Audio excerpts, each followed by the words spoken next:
Hello. Is this Sinister Gambino here with a new stream? Yeah, in this stream, I'm going to be going over the event week for this week in Grand Theft Auto Online. That started on like very early Thursday, like per usual, but I am pretty late with it, unfortunately. I am doing it on like Tuesday here. Not gonna lie, it's been the most bland like week in like forever, it feels. That's probably why I've not gotten to it till like Tuesday here this time. Or Tuesday 26 here, okay. Check on my desktop YouTube studio here on my phone then. Make sure the stream should be going well here.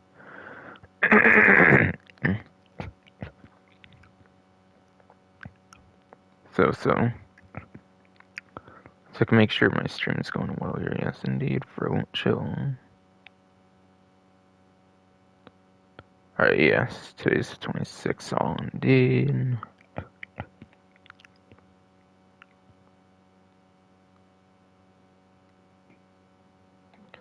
Okay.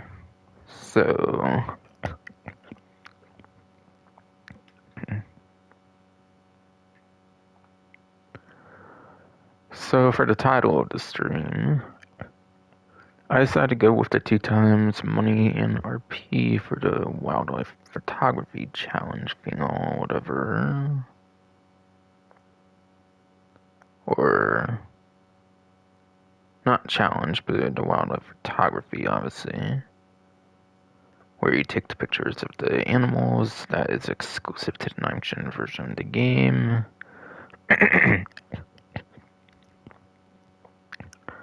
Obviously, like per usual, there is stuff for 8th gen, obviously, as well for money opportunities. It's not just going to be 9th gen game money opportunities this time, obviously, but yes.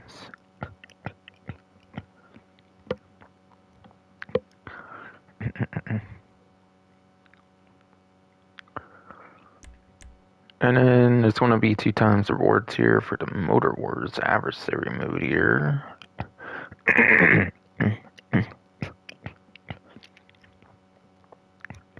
Goddamn sorry though for just being a bitch and shit, but yes.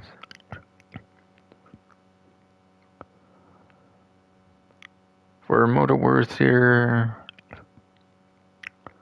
it is one of the more packed adversary modes in the game when it comes to the amount of like players and stuff like that, so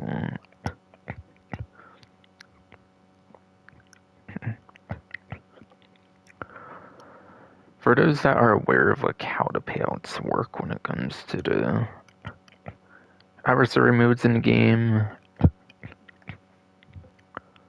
I believe it comes down to like the amount of like time the mode lasts, like the amount of players and stuff like that.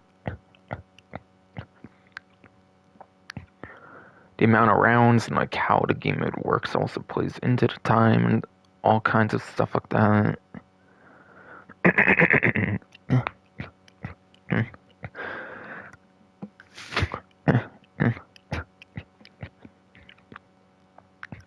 And all kinds of stuff like that. Indeed, fucking real chill.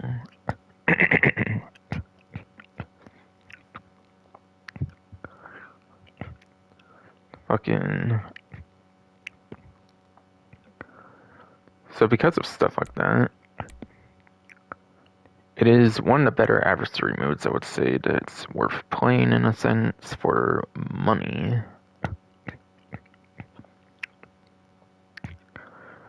So because player counts are really good, that definitely helps the mode out in terms of making money, in terms of adversary modes in particular.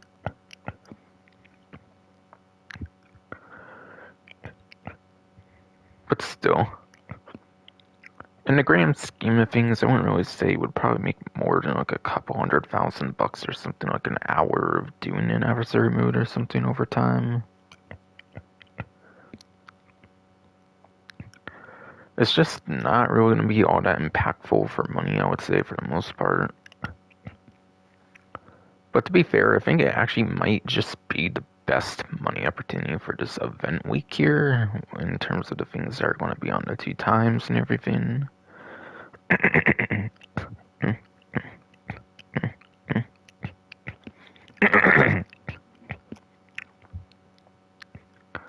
This fucking fruit. In terms of everything that's going to be on it 2 times, I do think it's pretty much going to be the best option there is.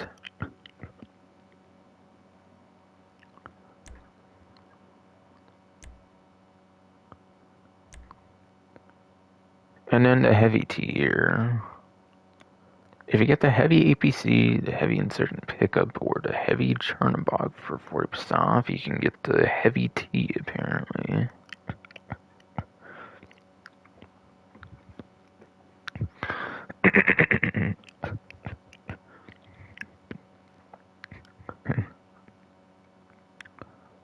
So are all these actually on discount then? That's cool, so...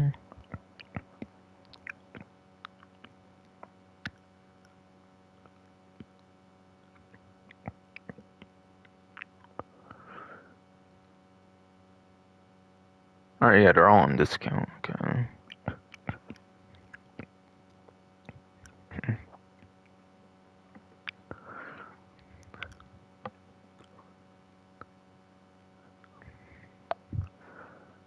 The one in the image here is going to be the heavy insurgent pickup here.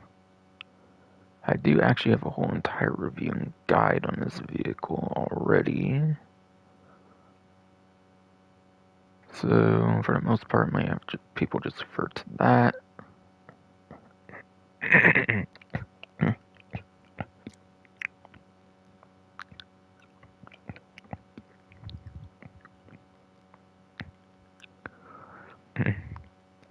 But yeah. You can transform the heavy insurgent pickup over to a heavy insurgent pickup custom, which is pretty good, which then turns it into a personal vehicle. Because the one in the image there is the one from 2015 with the Heist DLC, and back then it was a Pegasus vehicle, but there is a personal vehicle version you can actually obtain for it as well.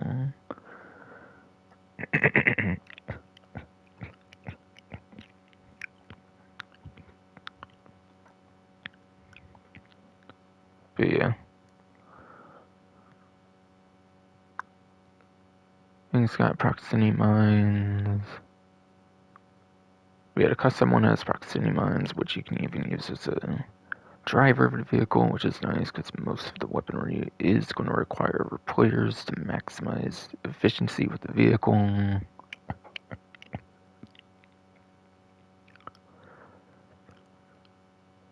Since gun seat on top requires another player to operate, it's not driver controlled, obviously. It's unfortunately, obviously not driver controlled, but it does make sense like that, though.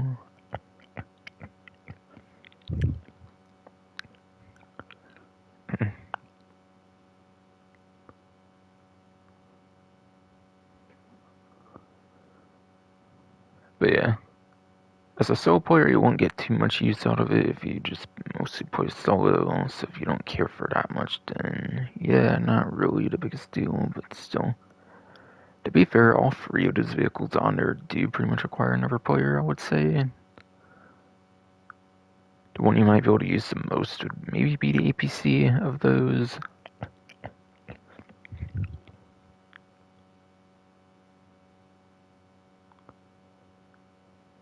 I'll probably mention the APC and the Chernobog later in more details here.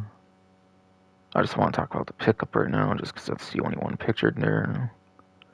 I'll leave it to the website for later so I can have more proof for what I'm saying, basically.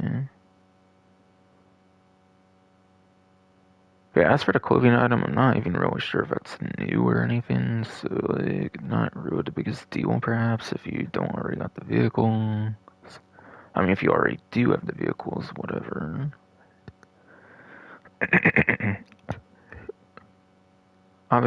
Obviously, if you are missing one of those, then I would definitely pick one up, though.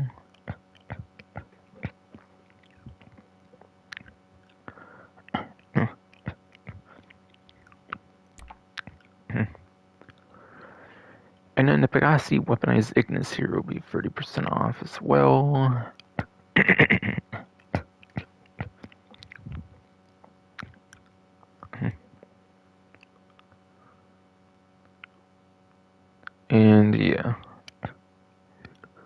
This vehicle is actually exclusive over to the 9th gen version of the game, so if you're on PlayStation 4, Xbox One, or even PC that's not gotten the enhancements, then you are going to be locked out of the vehicle. But if you are on a platform that does have the vehicle, it's a pretty good one. It does have access to how Special works, which means you can get some pretty damn good performance out of the vehicle. So you can get some very good lap time, top speed out of this one. I don't really care to say what it is, since it already has like a gun on it, so it can be useful in like free mode and without the performance even.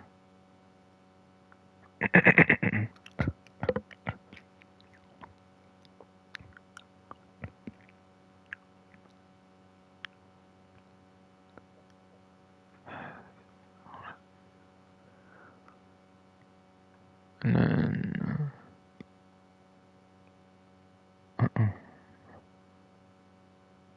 bit of gun. It may sound pretty close to Weaponized Tampa with the name of the Weaponized Ignis, but unfortunately it's not as good in regard to the weaponry.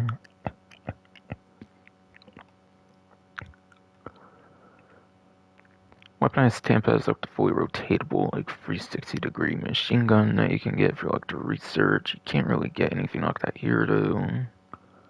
The angles are much more limited, I feel, for the gun on the Weaponized Ignis. Unfortunately, it's obviously nowhere near the 360-degree controls of the Weaponized Ignis, which of the Weaponized Tampa, excuse me, which you can actually see up here, actually, too. So not as good weapon-wise as this, which is definitely going to be quite unfortunate.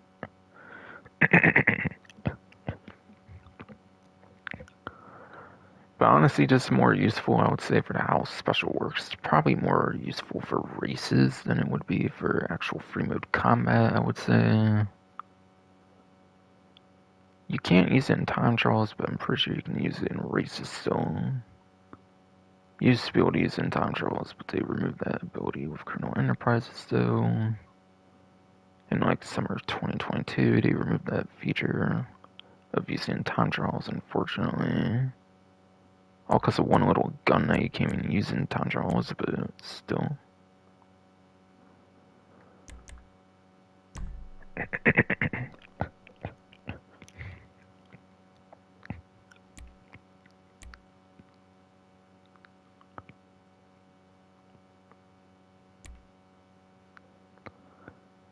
And then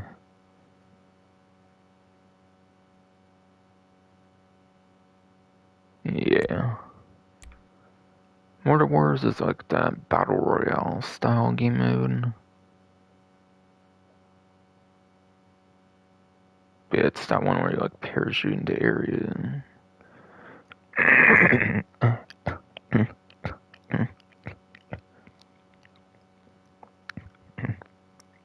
It is.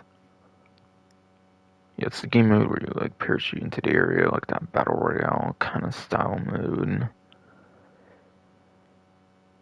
Them Battle Royales are trendy as fuck, so I don't blame people if they don't want to play this mode, to be honest, because of that, but yeah. If you like that kind of mode, then it can be a pretty alright adversary mode.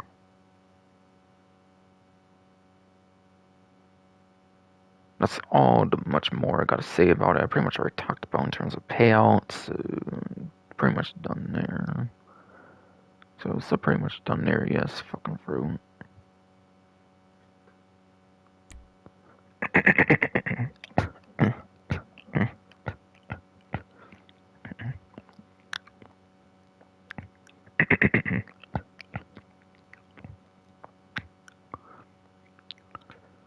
And it's just more confirmation that indeed all three of them are on 40% off discount. All of them are weaponized in some capacity, which means they're really good discounts. Anything weaponized really can be pretty decent discounts.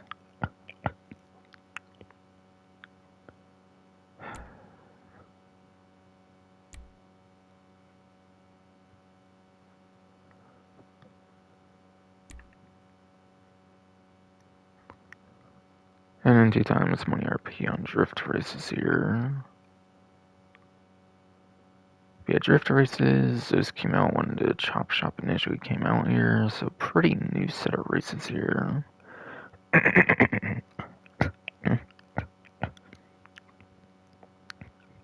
So, it's a pretty new set of races here, yes indeed, fucking fro.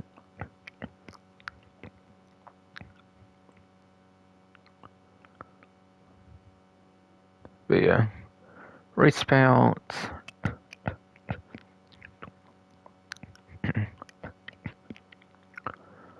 2 times, I think, for like 8 to 10 minutes or something for like maximum payouts. So it was like 16,000 it used to be, but then summer 2022 again, Chrono Enterprises came out, and I think it upped the payouts by like 50% for races. So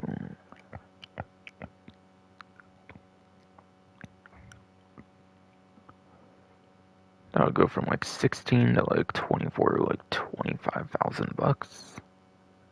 8 to 10 minutes solo on these races and shit. And yeah, drift races are actually kind of pretty slow pace, I feel, because of like the drift tuning, like modifications. So they can last kind of a bit compared to other races, but you definitely would still have to go out your way to make it last 8 to 10 minutes, though. But you would definitely have to go out your way to make it last 8 to 10 minutes, anyways. So,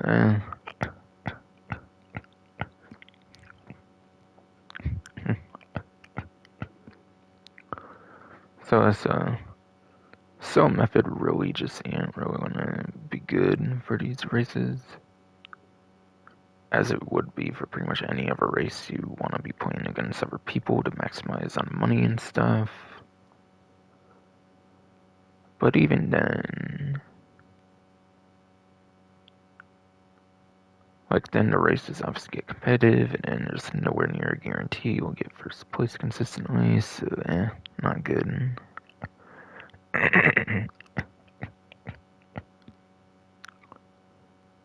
So that's not good indeed, fucking fruit.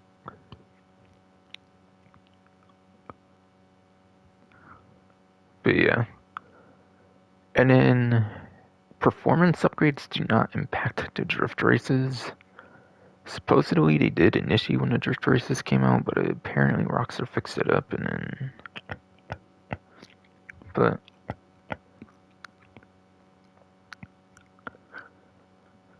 apparently Rockstar fixed it up, even if it did work at like the start of the Chop Shop, where like if you had the performance upgrades, it would impact the speed of the vehicles. But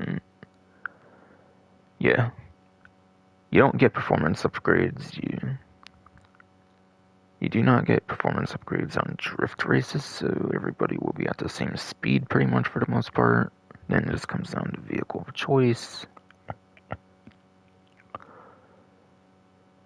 So these upgrades have like, not upgrades, damn it. But yes. These races have a high skill curve or something essentially. So how good the money opportunity is depends on like how good the drift races would be for you personally.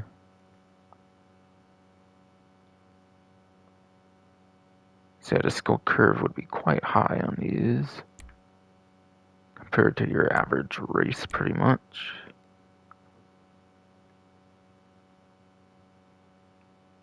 And it looks like that's pretty much it for the what's new section here.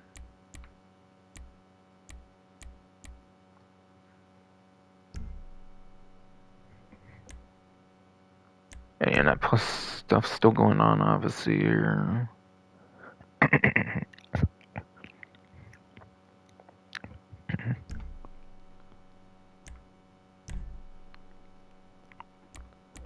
Yeah, nothing going on with heists. Nothing going on here unless you have the subscription, of course.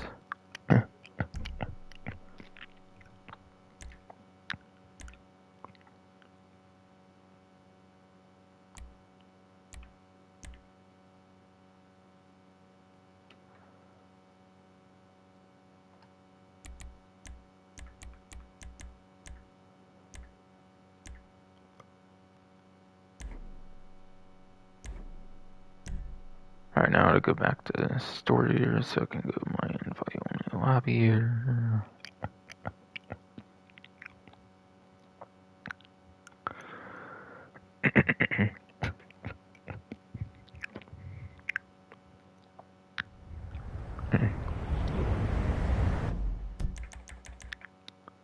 But yeah. Sorry if I was kind of weird talking for a while here, but like somebody's been kind of in my fucking way here, fucking fortunately, so that's kind of a fucking problem.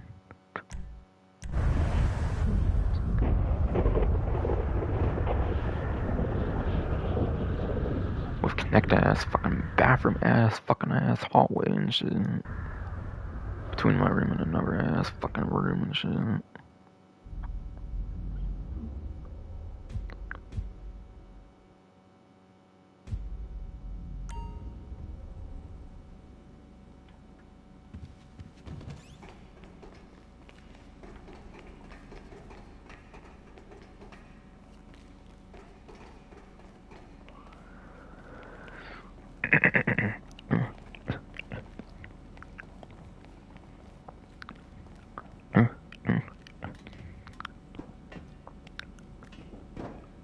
But regardless, I think everything I said was kind of clear enough, so I'm just gonna go on with the shit, honestly. I don't have time to fucking backtrack and shit. Like 8 in the fucking morning right now is when I'm live streaming.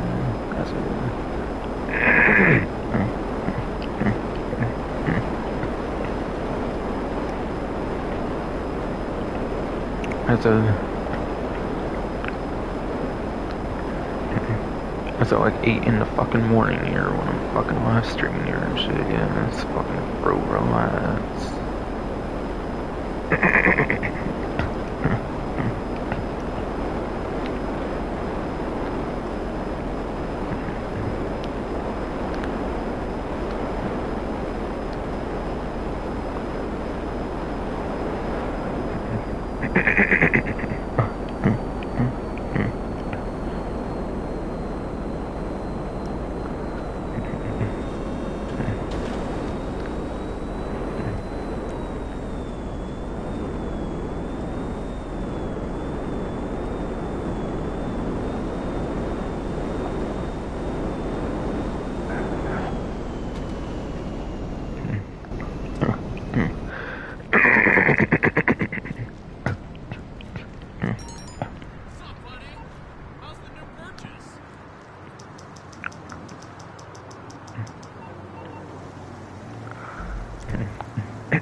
Okay, so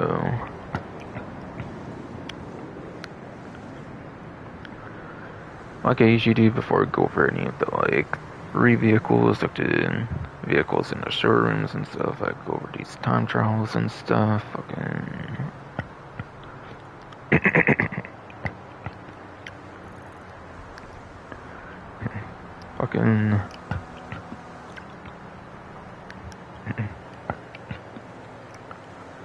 regular time trial here is going to be up in Adam here. Going from up in Adam here over to North Chumash, it looks like.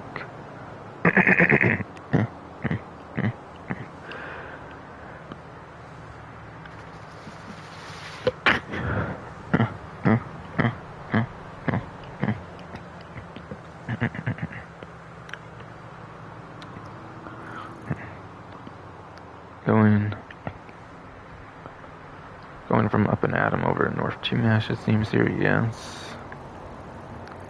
I think that's like somewhere down here or something. I think it's like around where like the final HSW time trial pretty much starts. Or maybe like a little before or like a little after or something. Yeah, like around this area, like I said, like where the final of the HSW time trials pretty much starts.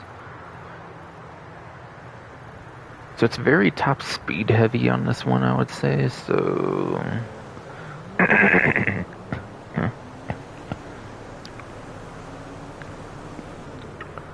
Most races and probably most time trials as well would probably be lap time heavy, but this one's definitely going to be pretty top speed heavy, it looks like, so...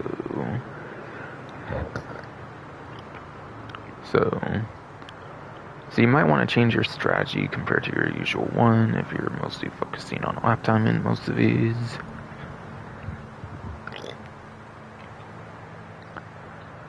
And like per usual, I pretty much recommend you use things from like the motorcycles class, like the top options from the motorcycles class.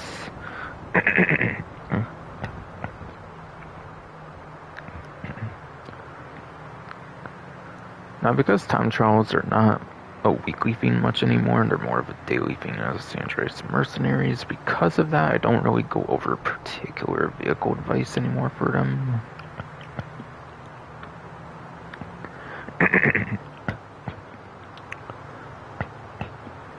But again,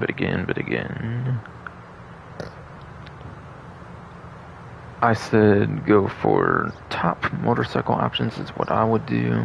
And again, I said top speed.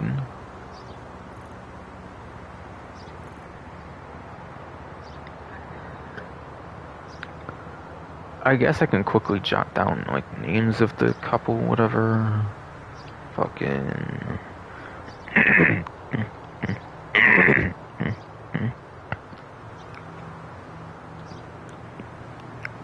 fucking. What's it fucking called? Yeah, you got the Western Reaver, the BF400, and then you got the like Manchester Scout, I'm pretty sure, like the top 3 for top speed motorcycles. And then yeah, the Hawkjaw Drag, HSW Hawkjaw Drag is pretty much a good general option if you are on 9th gen and you have the HSW available to you and everything.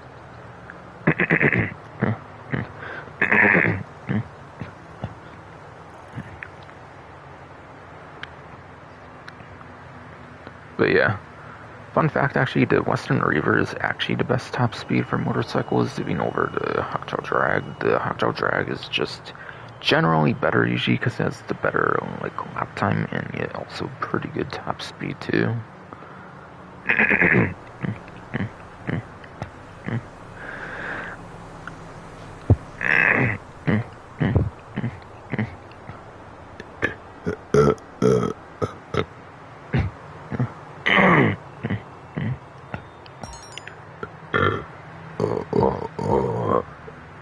Fucking throat, damn it, fuck. God damn, fucking throat, relax. But yes. Those are pretty much going to be your top speed options, I guess, just to say them kind of, and not focused on it as much as I would when they weren't like a weekly thing. I mean, when they were a weekly thing, whatever. But yeah, this is at least a time trial for the day of Tuesday.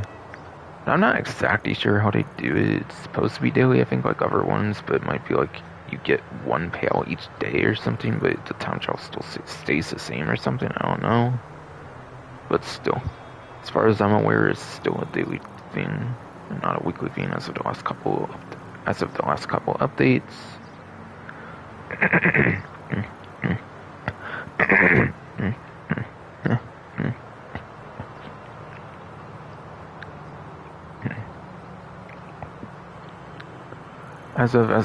couple updates, yes, indeed, Fruit Chill.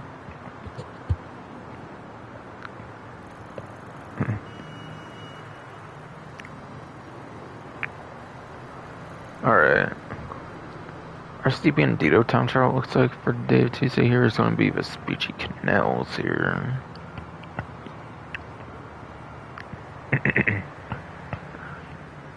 But yeah. Unfortunately, I do feel this is one of the more like RNG, like random, like vehicle spawn heavy, like RCB and Dito time trials there is in the game.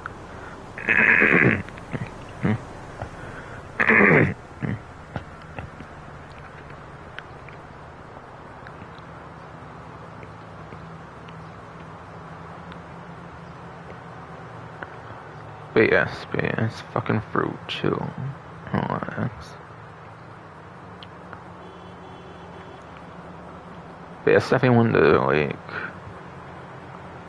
more random, like, vehicle, like, RNG kind of random vehicle, kind of, like, heavy RCB and Dado time trials. And yes, I know I said it, like, there a moment before. I just kind of said it in a weird order there the second time around.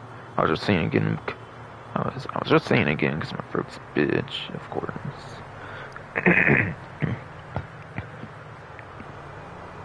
But yeah. Besides for random vehicle spawns, which is something huge to worry about on this one, kind of compared to the average RCB Tundra, like I said, just the usual advice I would say of either you want to keep restarting it until you understand all the corners enough to where you actually get it within the par time, of course, or you just want to look up like a video guide, obviously, from there. Whatever one, basically. Personally, I would just prefer just doing restarts, I would say, with triangle, like Y, holding those, whatever key on PC. Until you just get it within part time. They're really not that difficult if you know what you're doing. Again, eventually you should get those corners pretty good. And obviously in this kind of time trial you only get access to one vehicle, so no vehicle advice for that. On to the weekly HSW time trial this time around on the other hand here. This is still a weekly set of time trials, unlike the regular RCB and Dado and Junk Energy, which are all daily ones. Since Pale is like 250,000, it makes sense this one's a weekly one compared to a daily one.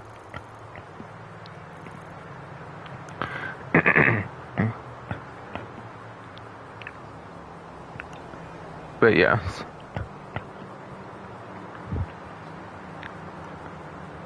Starting off here, I am actually finally going to be doing a new vehicle when it comes to the HSW time trials. It's been 8 weeks ever since I've done the Vivinite. Now you may think, since I've only done the Vivinite and not the Vigero ZX convertible, that I realistically would do the HSW Vigero ZX convertible next, whatever, but that's not going to be the case. I've explained it already on here, like on the channel, not this exact video, not this exact live stream, of course, but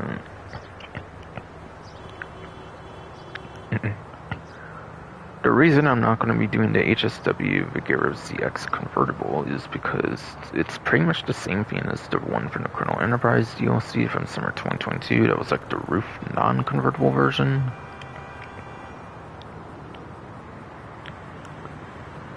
So because of that, I decided I would be doing a different vehicle than that vehicle, so...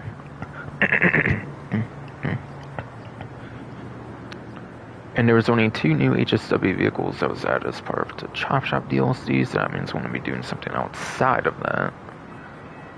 So, I am going to announce what vehicle I'm going to be doing here, and it's going to be the Grotti Turismo. Obviously not the Omagio, but the Turismo Classic HSW, because that one has HSW. Obviously the Omagio only has a Monitech, not HSW, so...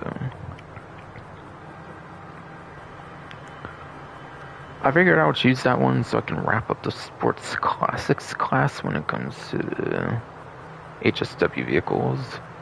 I used the Sterling GT HSW pretty much like right as it came out, whatever. So, yeah. Figure I might as well finish that class up when it comes to HSW time trials. At least for now. But then again, Sport Classics isn't exactly the most popular class, so I might be finished with that one even as the next DLC possibly comes out.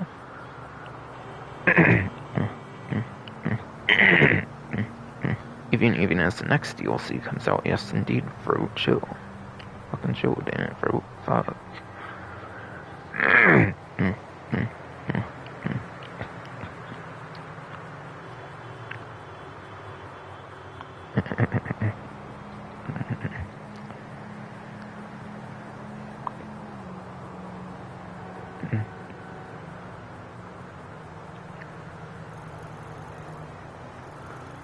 But yeah.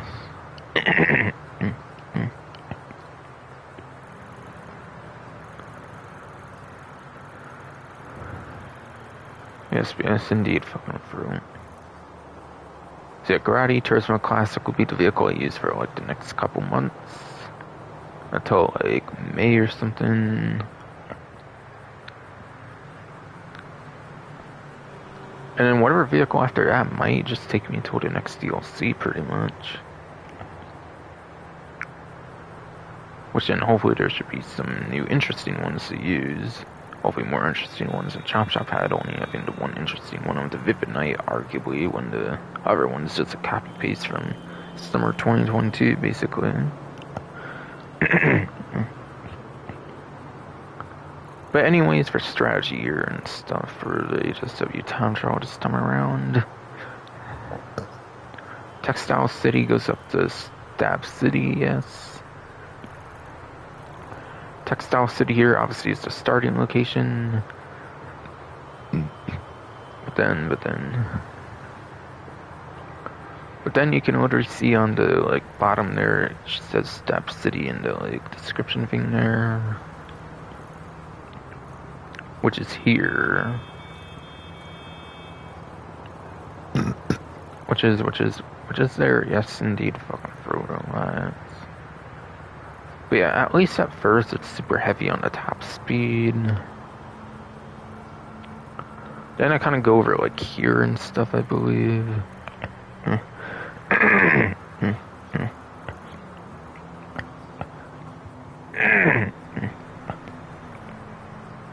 But yes, fucking fruit, chill, relaxed. But yeah, then when you pretty much get to the top of the casino, it pretty much goes off of the highway onto like more of a dirt road, so do be aware of that. So basically from there, it kind of gets more lap time heavy, I would say, instead of like top speed from the start or whatever.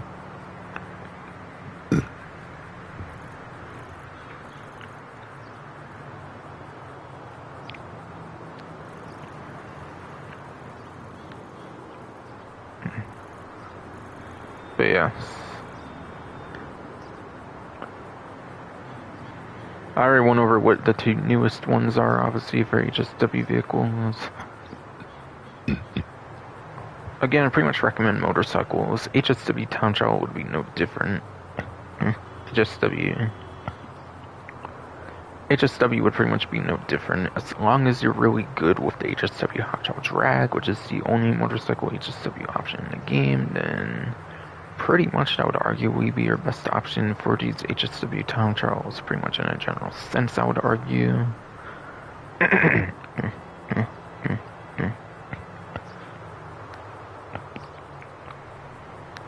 No. Not taking anywhere near the space on the road as any other HSW vehicle would take, being a motorcycle.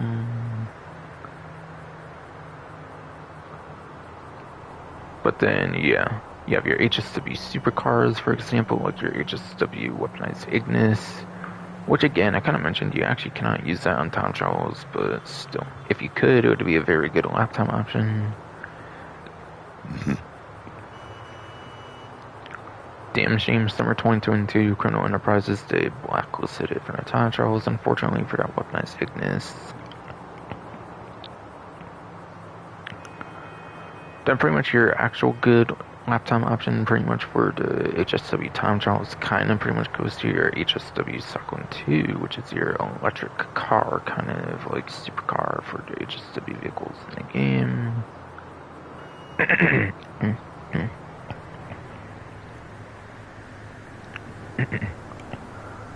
Should have some really good lap time. If it does have really good top speed, and it's not going to be as good top speed as all your other options, pretty much all your other options, I would argue.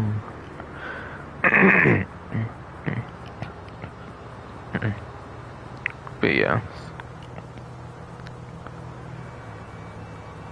Electric vehicles have something known as acceleration. Electric.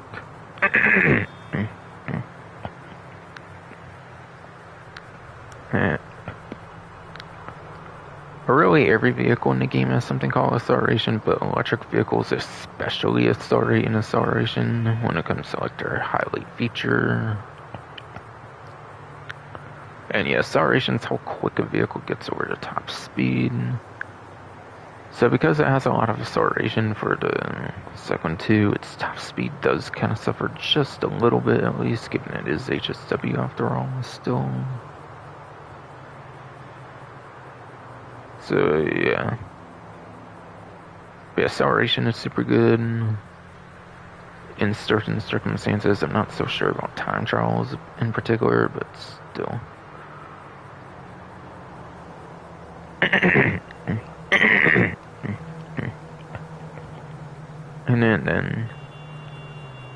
And then you have your HSW fucking Devastate 8. Yeah, HSW Devastate 8 would be next in terms of release order, I'm pretty sure, yes.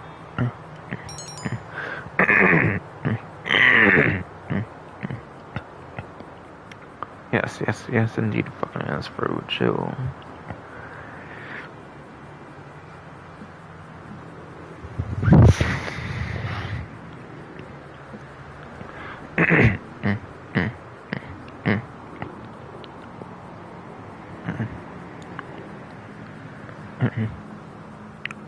But HSW does the 8 for supercar. HSW vehicle to be next.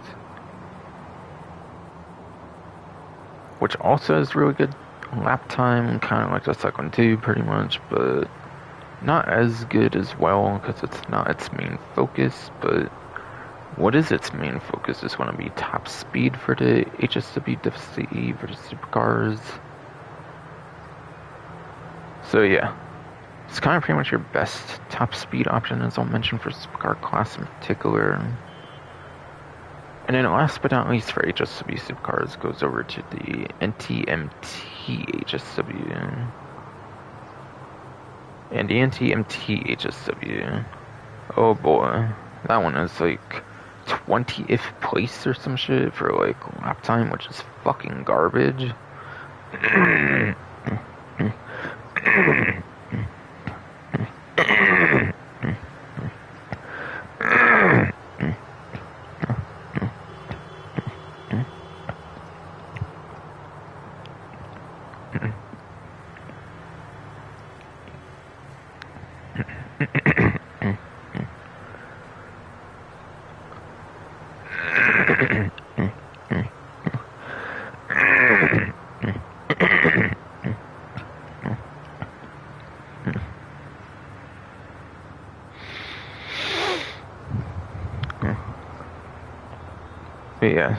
But yes, indeed. Fucking for god damn it, chill.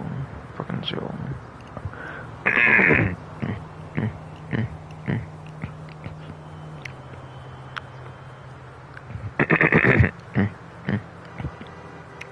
But again, the NTMT HSW is like 20th placement, somewhere around there for a lap time, which is just fucking garbage.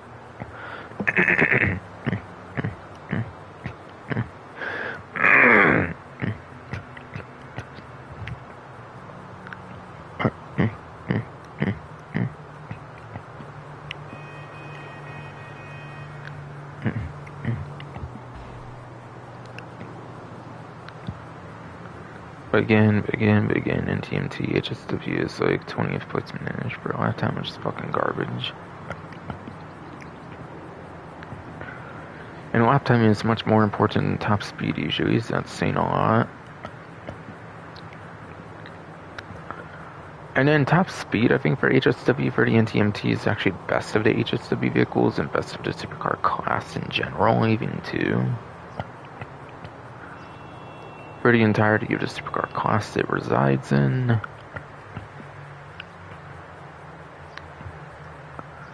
But yes, indeed, fucking throat, god fucking damn it,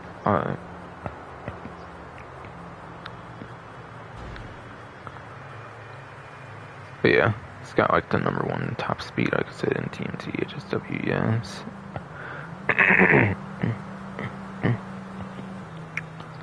So if you want something that's really good in the streets but don't care much for the lap time, then the NTMT HSW is a pretty good option.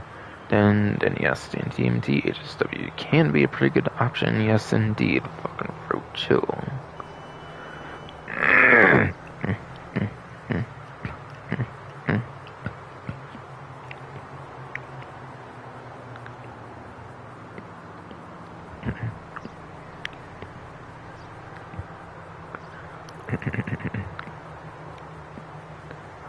And then San Andreas Mercenary DLC pretty much arguably has some of the best options for your HSW vehicles. Get the Maibatsu Monstrosity HSW, which is like the only off-road HSW vehicle in the game.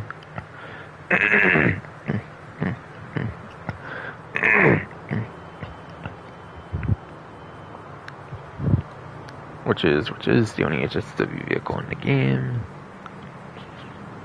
For off-road in particular, yes.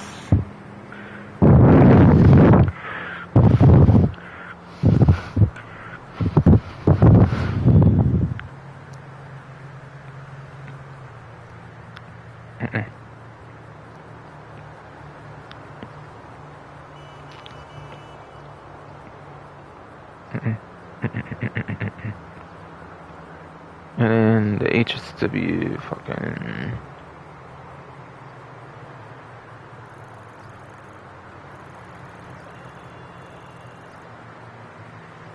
HSW... Fucking HSW fucking... Oh yeah, the Itali G2 Stinger TT. I don't even know if you can use that one in time trials. Actually, I think if you don't have Slick Mines on, maybe, since it is a Monitech, but if you don't have the Slick Mines on, you may very much be able to use it.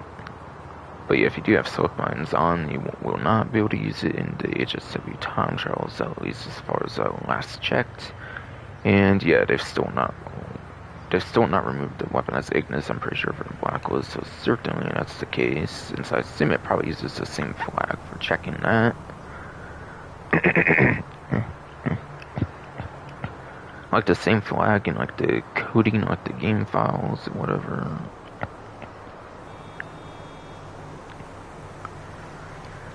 And then you have the HSW Bravado Buffalo EVX from San Andreas Mercenaries, which is another pretty good one, but yeah, again, that does have options for the Slick Mines, so like if you have that on, you're definitely not pretty much able to use it in HSW time trials. Otherwise, if you don't have Slick Mines on, you might be able to, but I'm not sure how that works exactly. Because I'm not sure if it has like I'm not sure if the game checks or like knows or acts like it has a weapon on it, even if it doesn't or something, because of the fact it can have Slick Mines on or what. I assume it's a very similar system to what the weaponized Ignis has, which cannot remove its weapon, of course.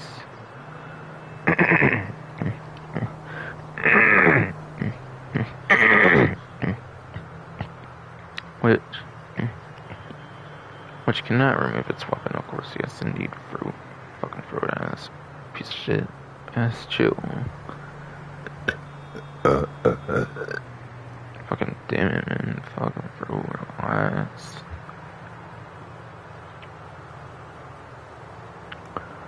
And then the other one with the San Andreas Mercenaries ones you should be able to use. Of the four, you can only confidently use two of them pretty much no matter what. That is going to be the Penobscot Course HSW, that is.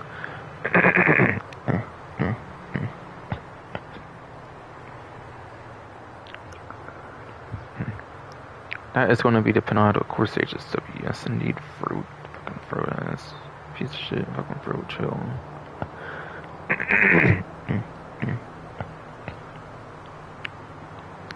But yeah, pretty much has the best lap time of any single sports car for the Penobscot, of course, about like 3 whole seconds with HSW, which is super crazy according to Broughy 1322, if I recall right. And obviously the top speed should still be. And then obviously top speed on the Penobscot Course HSW should still be super damn good as hell as well. But not necessarily as good as the lap time per se, but even still it just might be. But even still it just might be indeed fucking Fruit, relax. Fucking chill, relax, yes indeed, Fruit, chill.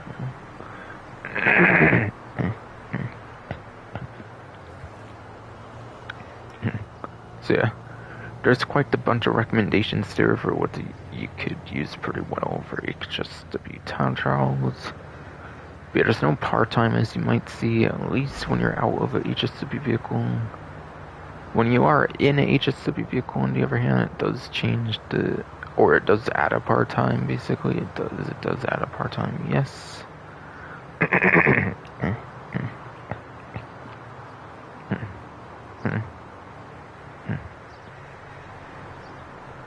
Yes, fucking part-time of fucking...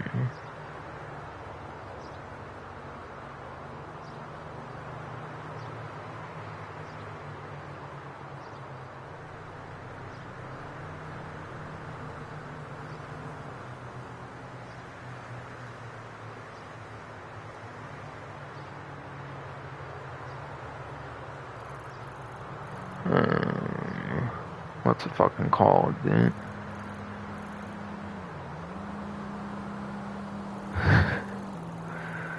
I don't know, I'm just thinking of something funny day in my life to have and just go there, I don't know, but yeah.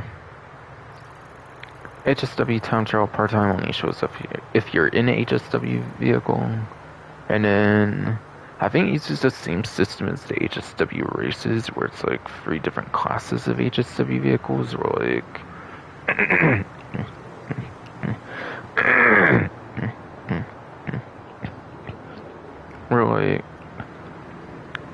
or like one class of HSW vehicles is like compacts, it pays, whatever. Another one is stuff like the SUVs and like muscle cars and stuff. Off-road might be like in that second tier too or something when they add monstrosity. I'm not really fucking sure, but still. I don't really do HSW races much, so I wouldn't really know exactly.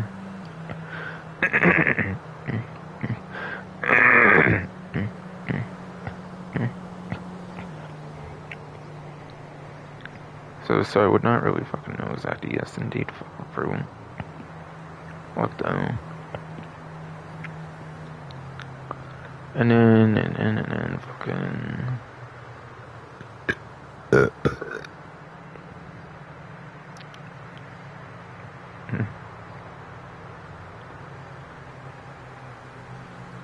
What's it fucking called, dude?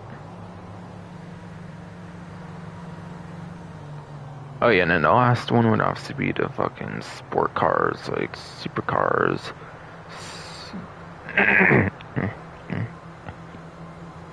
You have at least sport cars, supercars, and like motorcycle, of course, with the actual drag for like the other tier, which is like the top tier ones, or whatever. So.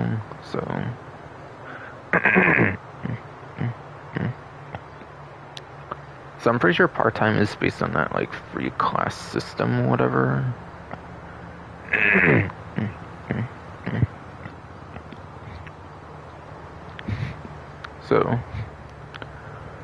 So I am pretty sure it's based on that like free class system, whatever. Yes, for me just to be races for part-time. Yes, indeed, fucking fruit. But yeah, really you can use whatever HSW vehicle you want, since yeah, there's different part-times for like each one, unlike the regular time trials where there's only one part-time for like any vehicle that you would choose. Part-time doesn't change depending on the vehicle and that, obviously, but it does on HSW, so feel free to use anything, really.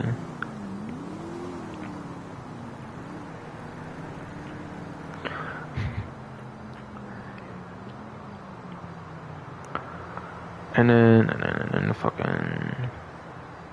Damn it, fucking ass for chill, though. The Junk Energy time trial is going to be the Redwood Lights track here for the day of Tuesday here.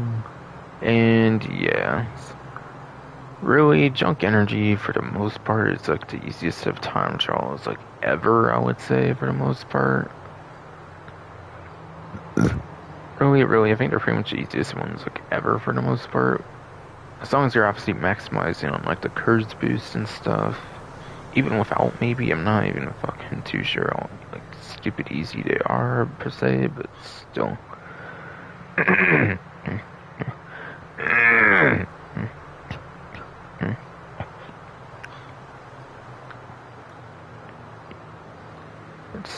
still indeed, fucking relax.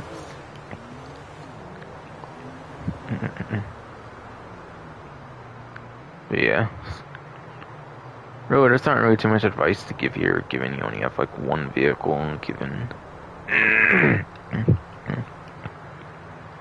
given you literally only have like one vehicle you can use, there's not really much advice to give on it. It should be super easy for the most part.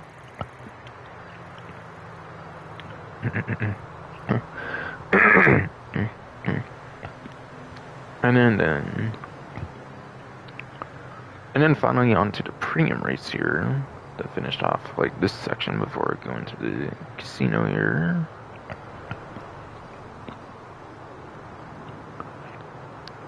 Premium race for the week here looks to want to go over to the Sports Classics class. So there is 2 HSW vehicles here in total. One I pretty much already mentioned, or I might have even kind of mentioned both. And that is going to be the lap time heavy one of the Turismo Classic HSW that I mentioned that I'll be using for the HSW time trial here. And for the next like, couple months, whatever as well, yes indeed, for relax.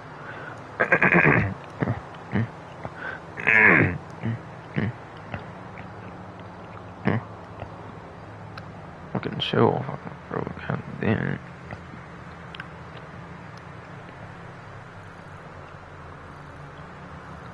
But yes.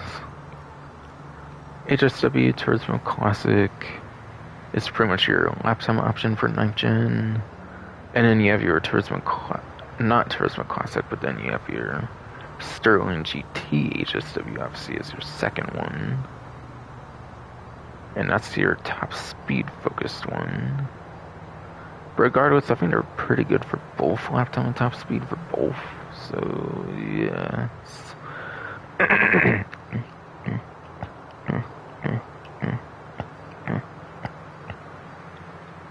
So yes. So really, for the most part, you could probably honestly probably use either of those really for those two for the most part on 9th gen.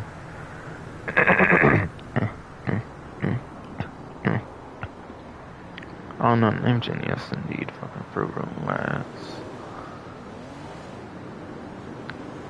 And fuck it. And then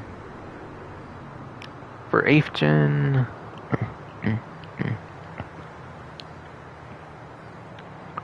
for 8th gen, you can use the regular version of the Turismo Classic for 8th gen, which I think would pretty much be your best option there for a lap time in particular for 8th gen, yes.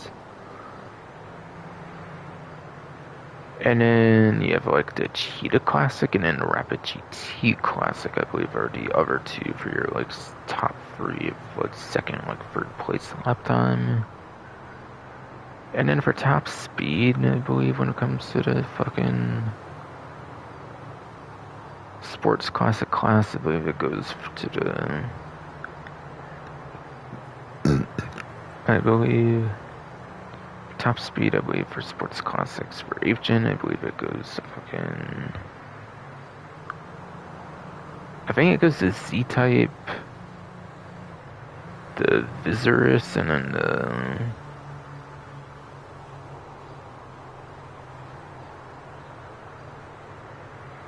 Z-Type, Visorous, and the fucking...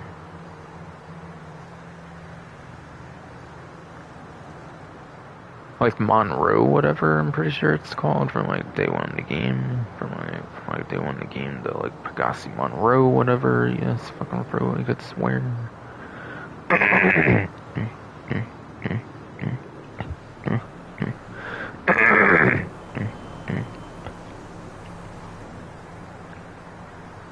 could swear, I could swear, yes, indeed, fucking ass, bro, relax. Fucking chill, damn, fuck.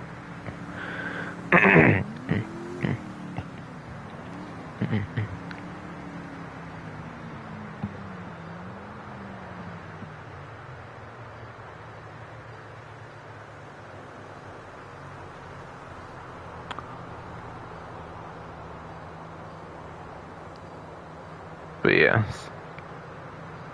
I'll check on Bruffy 1322's like spreadsheet here real quick, make sure it was correct, whatever.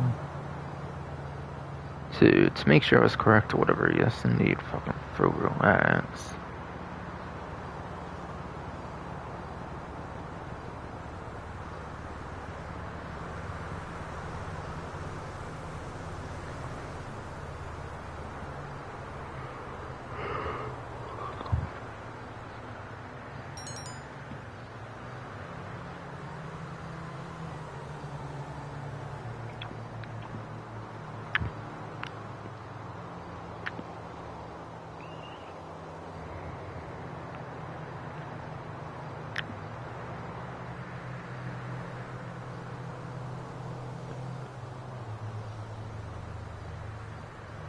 Alright, yeah. I definitely said Turismo Classic, the Cheetah Classic, and then the Rapid GT Classic in that order for 8th gen. I definitely did do that, I did definitely do that, yes. So that looks to be good.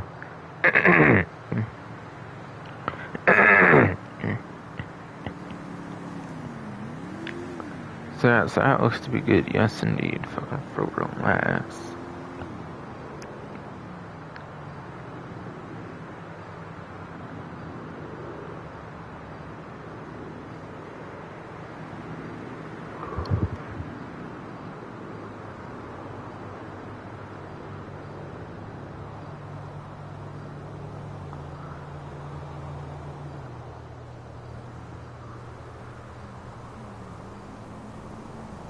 Alright, yeah, Z-Type's the best top speed indeed for 8th gen, okay. okay, indeed, fucking for relax. And yeah, Visitors was the second best top speed for sure, like I said, for 8th gen.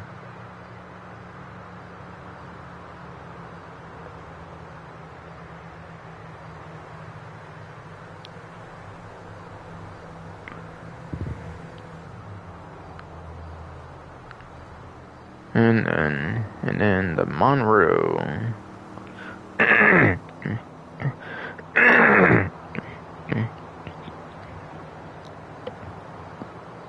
The Monroe, yes.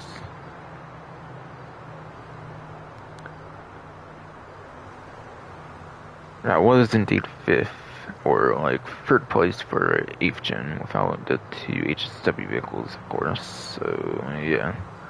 My memory was exactly correct on my recommendations for lap time and top speed for the class of fucking sports classics here, of course. Of sports classics here, of course. Yes, indeed. Fucking for relax.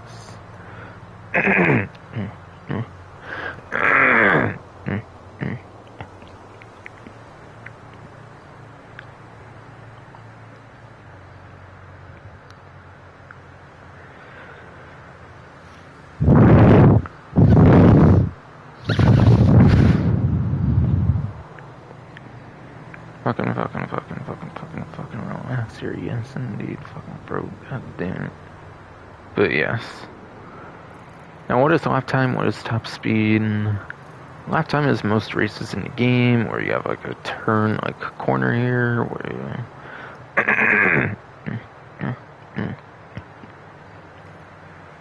where you have like turning and cornering, which is most races, of course. Top speed is a lot more niche on the other hand, where it's like pure straights like highways. And then the countless airport runways, and then countless airport runways. Obviously including Fort Zancudo being runway shit, being runway shit there too, yes indeed. The airstrip, even to a lesser extent, kind of obviously the Grapeseed airstrip, etc, etc, etc. Possibly not.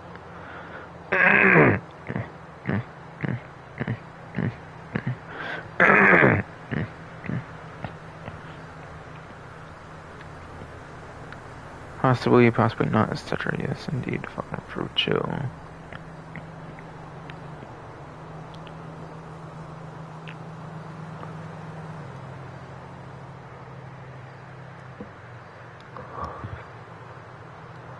And then fucking...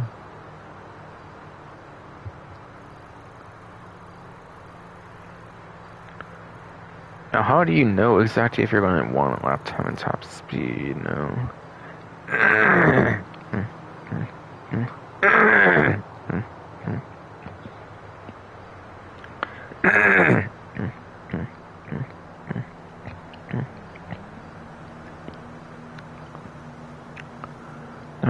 No.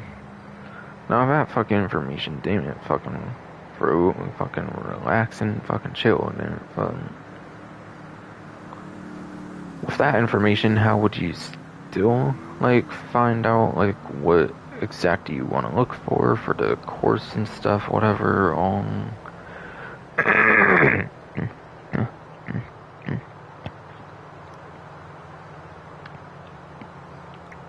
whatever all, yes, and fucking goddamn fucking deed, fucking piece of shit ass fruit, chill.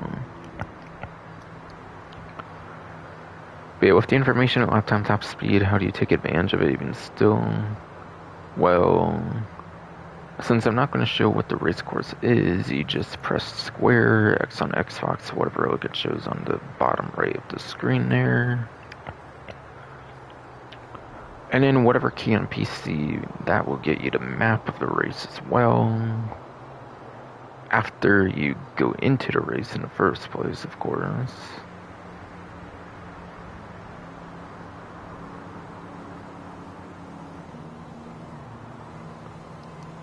And then not only can you do it on the lobby screen, you can also do it when you choose your vehicle too, I believe, for the like map. Be able to view the map or whatever on the like lobby screens and everything. Before the like, race starts, whatever fucking. So yeah. If I didn't say you do the same button, by the way, for like square, obviously, X on Xbox, whatever key on PC. That same exact key you do to get into the actual race is exactly what you do to... Is exactly what you do to be able to, like, see the map of races and stuff, too, to make a good informed decision on, like, what to use, indeed. Fucking pro. Fucking pro, yes, indeed, dude. Fucking god.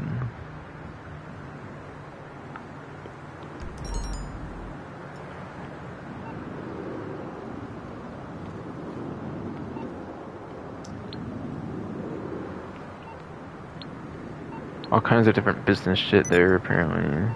Don't really care. I was kind of way too fucking tired there, unfortunately, kind of to care.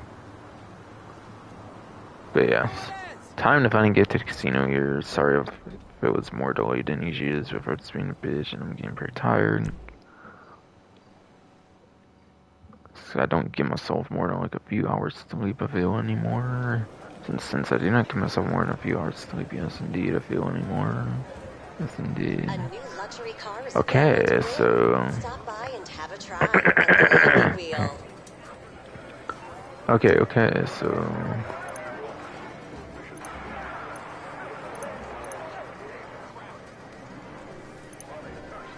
Wow, did I just get 10,000 bucks? I forget.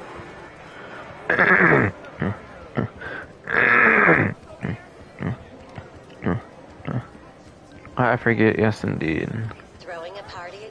Actually, it might have been from my McTony robbery, whatever, yeah. I don't know, it could have been from my McTony robbery last time, yeah, I just forgot to deposit the cash, whatever.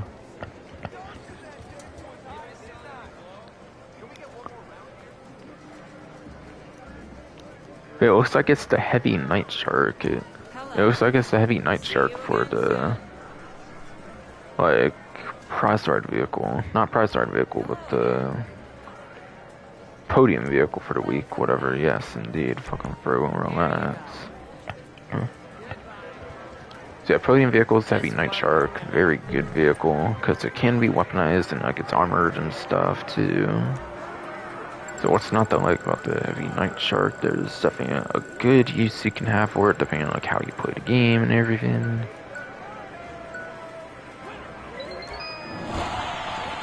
We have 5,000 RP. Okay, what the fuck ever then? That's a fucking pose.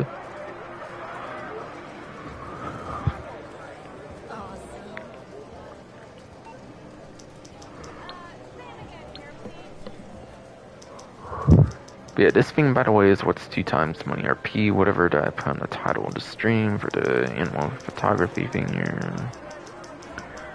Deer, poodle, and hen. Okay. Deer, obviously, there's pretty reliable. There's pretty reliable deer spawns in the game already. Poodle.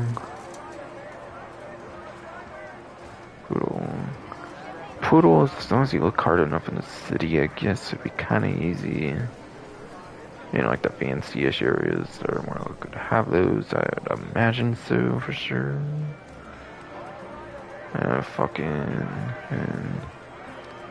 then fucking hen. You might be able to just find that in like a farm or something in like the upper parts of the map. You might.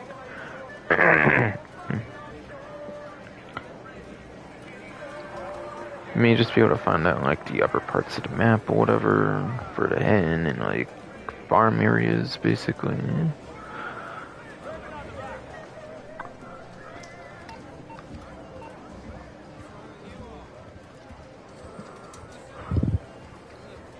But yes, that's the like thing, whatever for sure. There.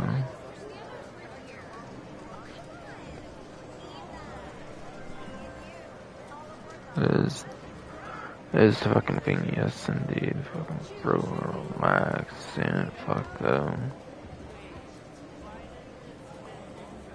What the fuck though? Getting tired anymore. Fucking body apparently looks fucking damn it, man.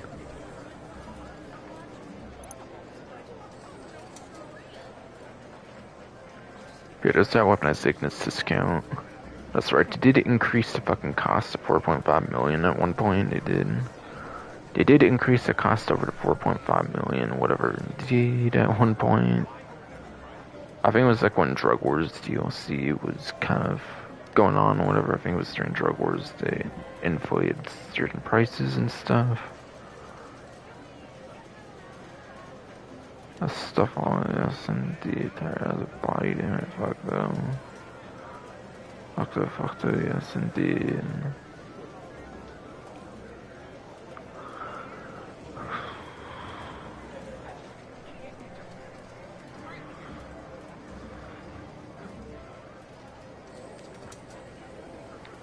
Alright, looks like there's another discount here. Okay.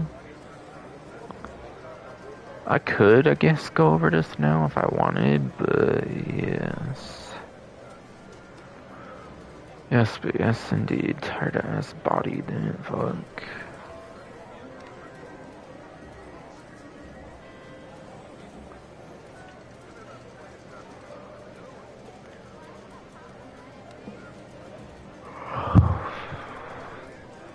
Damn. I don't know. I do kind of want to go over to Night Shark now, though, since I gotta be kind of focused on it after all. Since obviously it's the podium here. So yeah, it's obviously the podium here, yes indeed. All those are vehicles from like that one website. I mean, not the website thing, but like the fucking discounts, obviously, from like the main menu are all like kind of like with the APC, with the Night Shark, or with the Night Shark are higher, yes.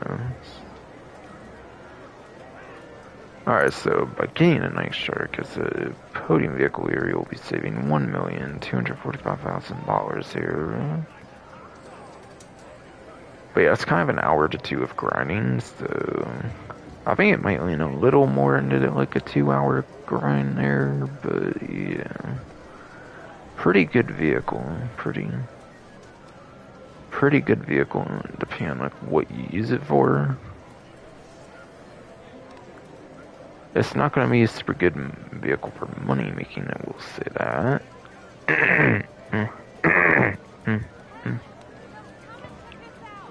I will say that, yes indeed, for relax. It does have front-mounted machine guns, so you do have some weaponry, some somewhat okay weaponry at least when it comes to... Oh, okay, so that, okay.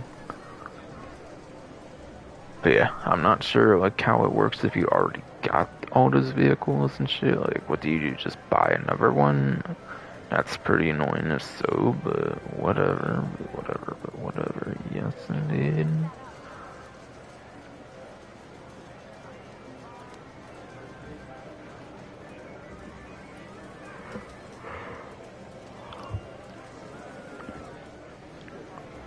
But yeah, front-mounted machine guns for the driver, which is nice. Kind of forget if this vehicle actually has proximity mines or not. I do kind of forget about that. I'm kind of thinking with the speed on it, it might not have proximity mines, given the speed of the vehicle compared to like other armored vehicle options, basically. So there might be a little bit balance there in that regard. So there definitely might be a little bit of balance in that regard, yes, indeed.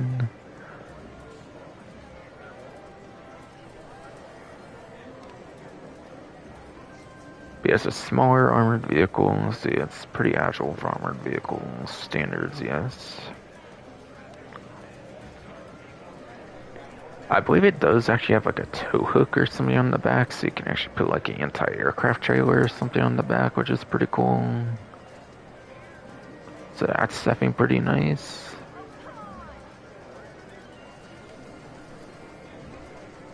So that is definitely pretty nice, yes indeed.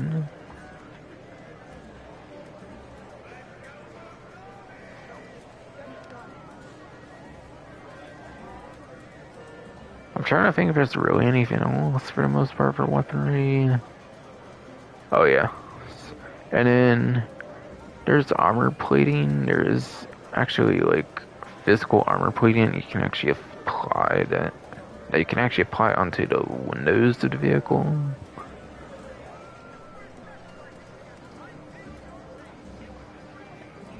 And yeah, with those windows you barely would be getting shot, which is nice, but still. Like, yeah, you do get some bullet protection, but there's a reason not to want that, and that's because it can actually... But yeah, if you don't do the armor plating, I believe you can actually throw sticky bombs out of the Night Shark, whereas if you do have those on, then obviously you will not be able to throw the sticky bombs out of the, like, Night Shark, yes.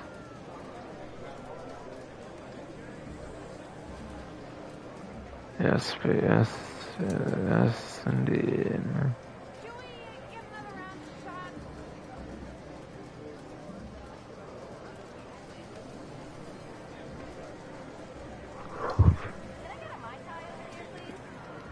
Yeah. But yeah, whether you want armor plating or not depends on if you want that bullet protection or if you want the sticky bombs, the ability to throw them out of the vehicle. Really, I would say, for sure, from what I have heard.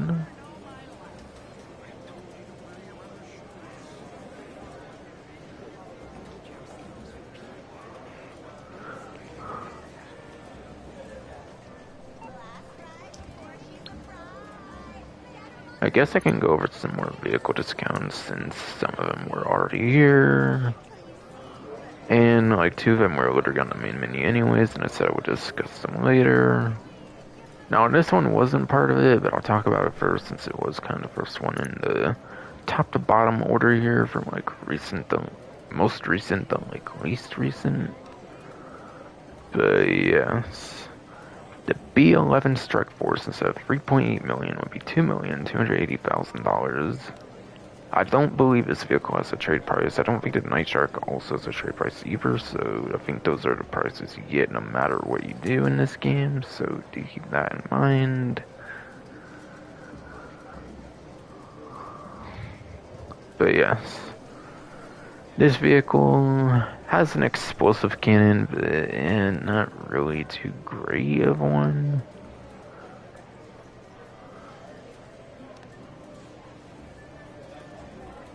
It is an explosive round cannon, I believe, but like I cannot exactly remember if the thing is really all that good, like on foot. Or not on foot, but like when you're in the vehicle, whatever, like the non-on foot option.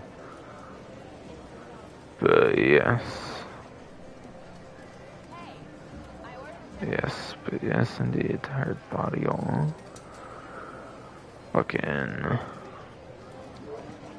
has an explosive cannon, but it's not anything super crazy compared to other explosive cannons back in the day and that don't really exist. That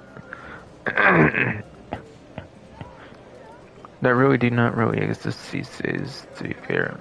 First place, yes indeed. Whatever all. Whatever all, yes indeed.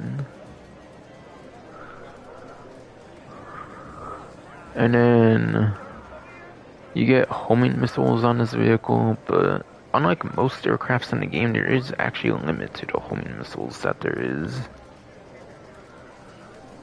You only get like 30 homing missiles, I think, just like you do for like a lot of different land vehicles in the game, where it's limited to 30 homing missiles. They are a bigger model missile, which is kind of nice if you're dealing with like a thruster jetpack though, which is nice. So if you're doing with like a thruster griefer or something, if you're doing with a griefer that might be in the thruster or whatever, fucking.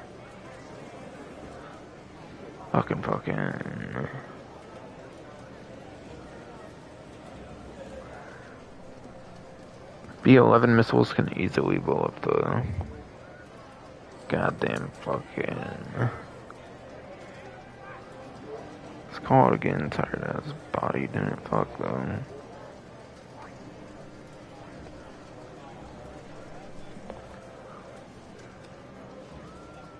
They are big enough missiles to destroy thruster, yes indeed. Might have just been me trying to say that again. I cannot remember the most, but oh fucking K.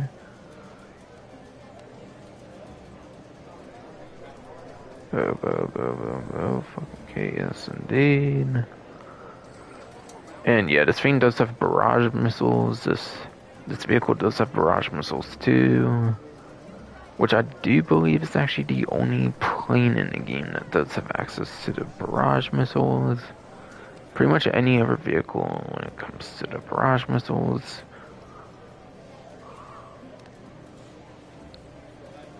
Yeah, every other vehicle with barrage missiles I think are like helicopters, whereas I think this is the only like barrage like missile aircraft, like full on proper aircraft in the game. Of course, I mean, yes.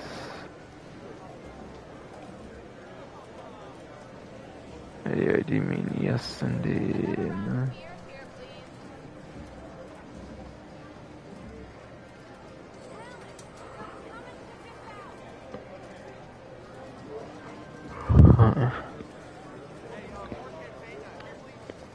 The explosive cannon, the 30 limited homing missiles for aircraft, which is super unusual for aircraft, and then yeah, the barrage missiles, which is basically able to spam like 6, 7, like several missiles at one time. You know, like in like one time, yes indeed.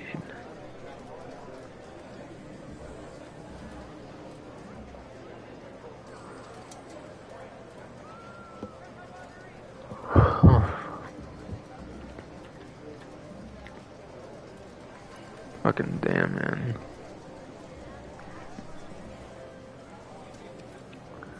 Sorry about this shit, dude. I'm like so fucking tired. So...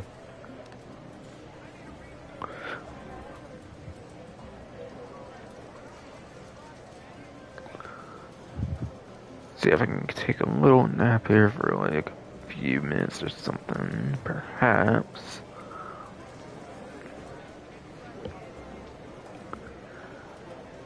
Perhaps, yes indeed.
Oh man. Fucking Christ.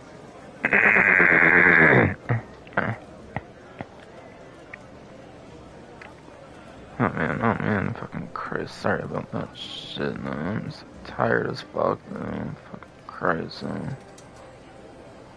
But yeah, I talked about B11.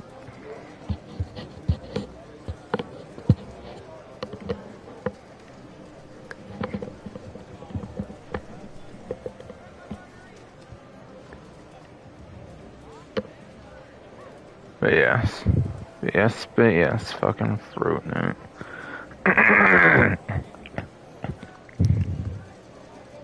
Fuck though. I already talked about this shit already. Pretty sure I already mentioned things about it, but yeah. Did I exactly mention how good it was though? I don't necessarily think I did, actually. I talked about weaponry pretty much only so far. This gun's unfortunately not very good.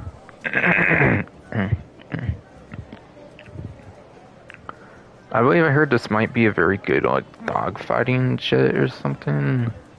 Like, plane basically. Plane basically, yes indeed. It's a pretty good dogfighter, I believe I've heard, but in terms of general usage, you're usually going to be using it on, like, ground targets for the cannons.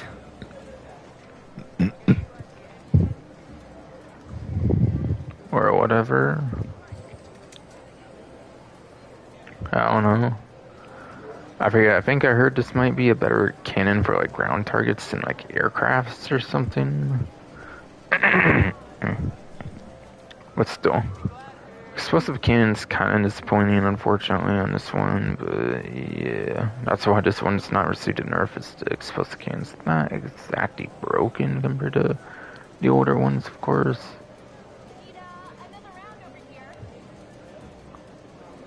Yeah, the limited homing missiles does unfortunately ruin this for grinding. I feel a little bit it does. And then yeah, you have your barrage missiles, but you cannot like lock on obviously with barrage missiles, so I mean it's a plane which is super good for grinding. Not as good grinding as like a helicopter probably, but it's a plane still, so like I say that makes it a pretty good vehicle for grinding, I would say for sure. I would definitely personally say for sure, yes.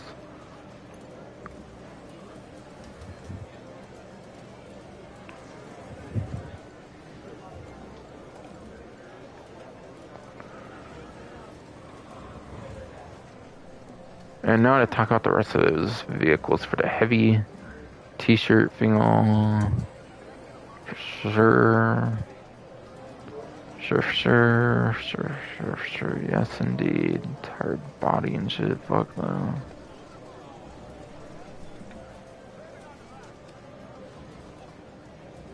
Oh, you have a little shirt icon on there, right?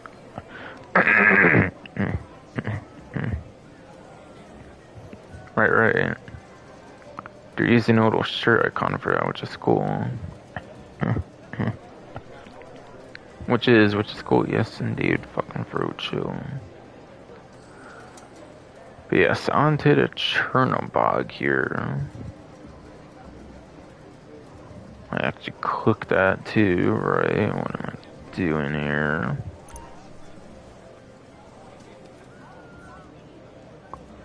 So instead of like 1,125,000, it's gonna be $675,000 for this vehicle.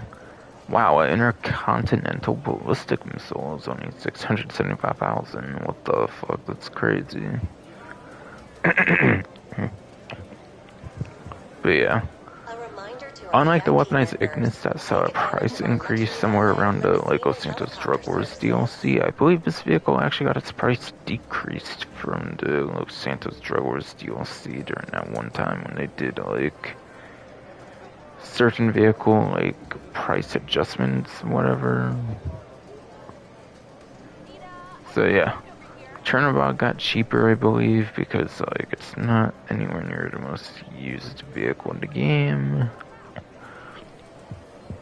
But yeah, just under 700,000 for this right now, and a discount for 40% off is super insane. Holy shit. Holy actual fucking shit, that's fucking insane.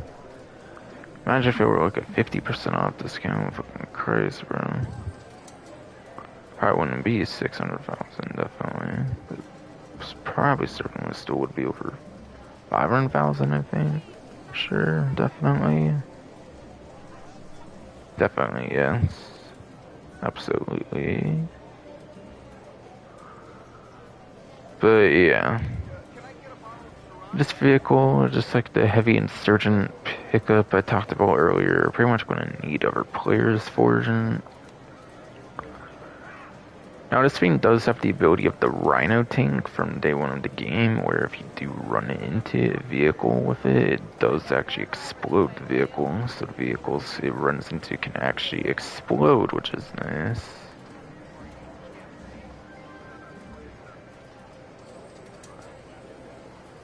And then besides for that, it's just basically what it looks like. You're just using a bunch of missiles, pretty much. So yeah, to maximize on the vehicle, you are going to need another player for it.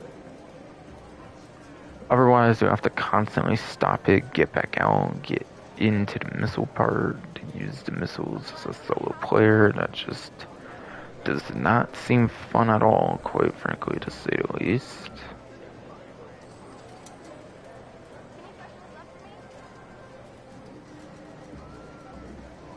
And yeah, you will need a facility to own this, by the way. I kind of forgot to mention with the Strike Force as well, but yeah. It is a newer aircraft, so you do not get it for Pegasus. It has to be obtained for a hangar, so yes.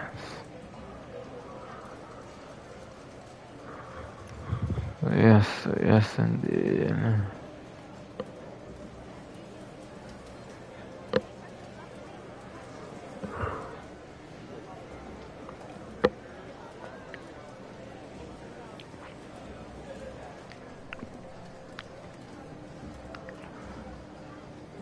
But yeah, not going to be a very good vehicle for grinding, unfortunately, when it comes to Chernobog.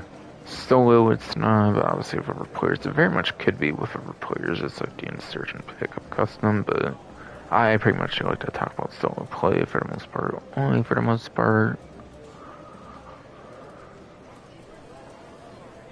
Only for the most part, yes indeed.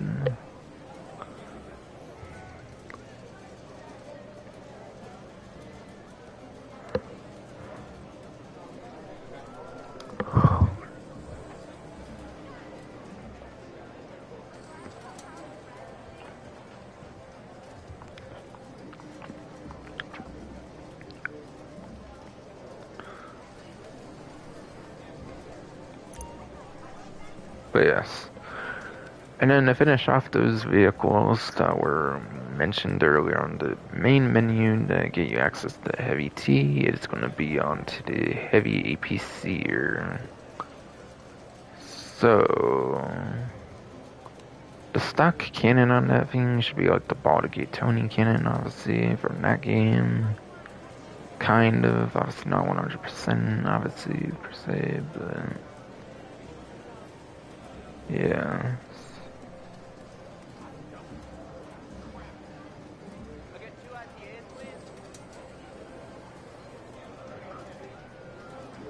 I believe the stock cannon essentially has infinite ammo, basically, so you will never probably be running out of ammo.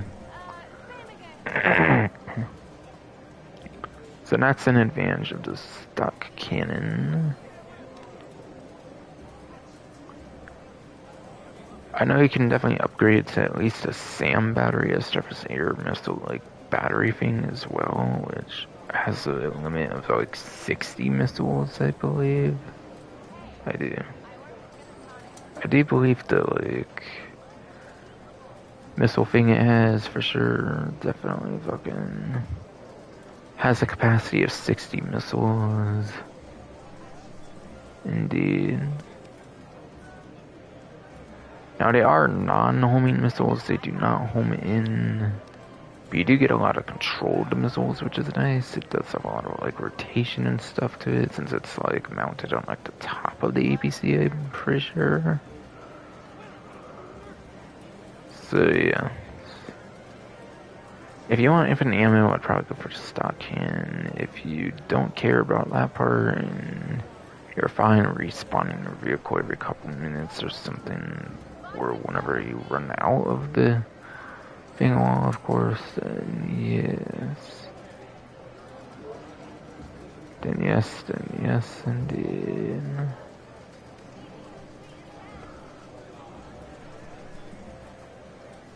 And yet, the vehicle's also amphibious, by the way, as well, which means it can actually go into the water. Nowhere near the speediest vehicles, certainly, obviously, in not Wonder, but in the fucking water. Might have somehow got Mario Wonder, like, slept, or slapped it into my head, basically, but still, yes, indeed.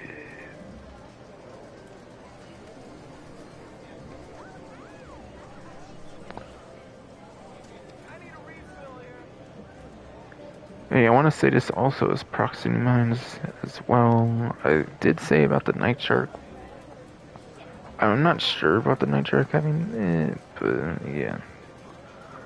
Search and pickup sure did, and I already went over that one, so...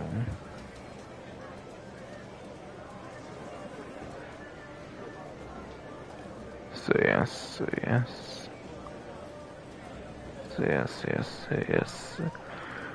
Yes, indeed.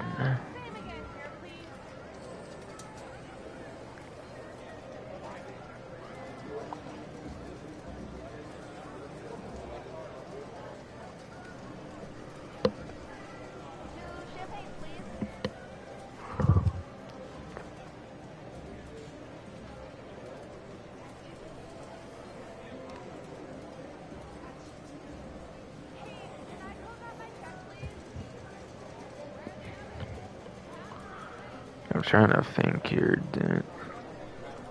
But it's not gonna be a very good grinding vehicle though. It's just too slow and stuff, like the Chernobog and stuff, certainly all to make much of a difference. The one thing mission-wise this could maybe have is its amphibious capabilities, but even then, you have stuff like the Sea Sparrow and stuff that can do amphibious capabilities so much better than that, certainly. Not having to take as much time to get to this spot, whatever.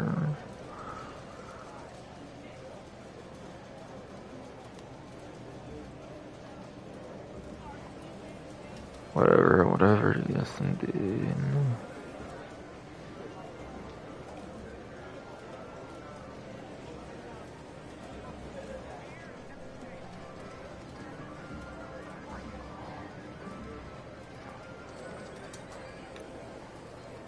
I think I very much mentioned enough about that vehicle.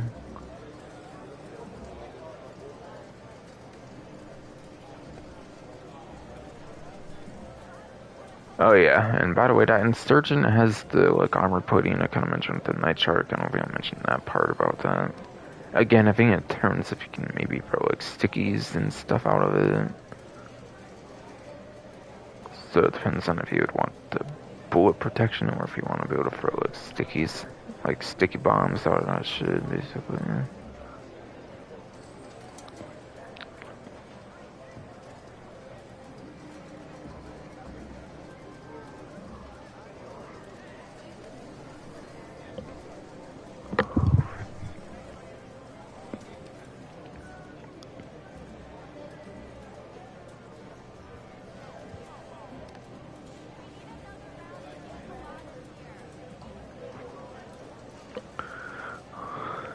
And yeah.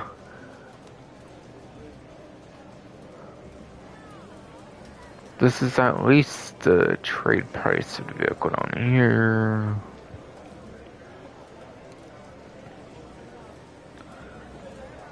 But yeah, mine says $0 because of the Arena War DLC, like Festive Surprise 2018. It was Festive Surprise 2018, I think, where they give this vehicle for free or something, so that's why mine says $0 there. But I already owned the vehicle at the time, so that's why it still says that there. But yeah, whatever, 40% off or whatever of the 1,360,350, whatever one, however much of that is, whatever there.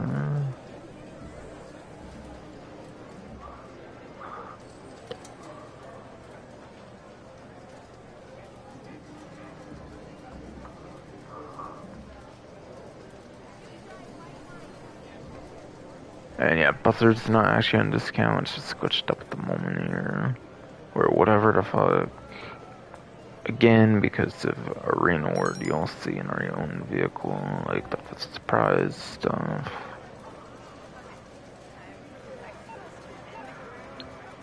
A couple more things regarding the businesses, whatever, that I do not need to care for the most, per se. Per se, yes, indeed.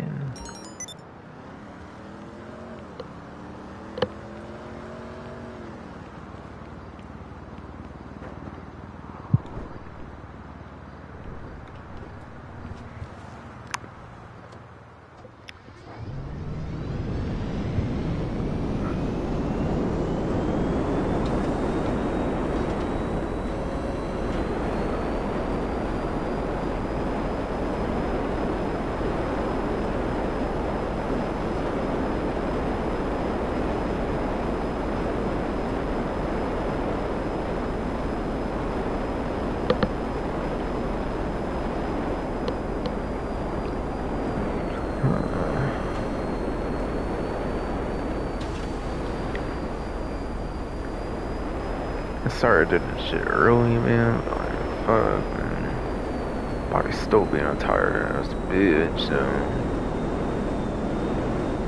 Now, thankfully, these dealerships, I actually don't think any of them have discounts this time around, so these sections should be pretty quick, hopefully. So that's for obviously like the prize ride in this case. That's for random test ride, whatever, yes, indeed.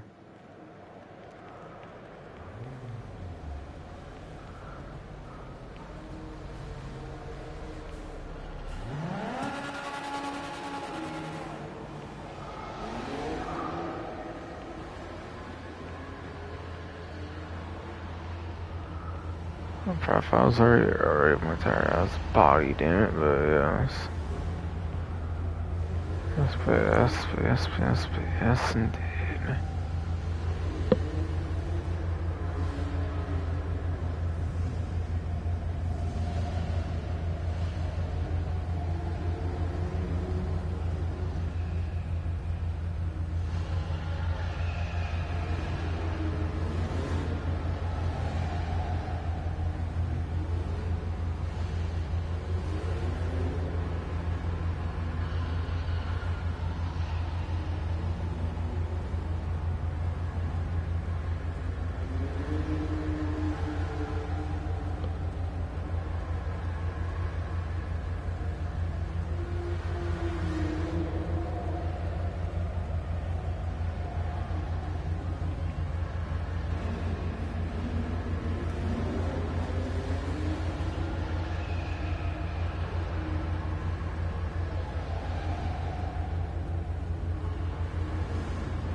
Christ.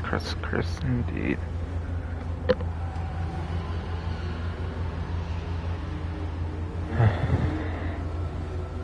Stupid fucking body, man. Like, do not be falling asleep still, man.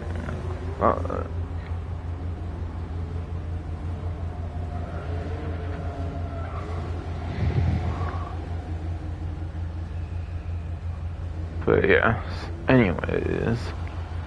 Vehicles that run a test track this time around are the Grotti Cheetah, the Benefactor Shafter LWB, and then the Nissus ADRR.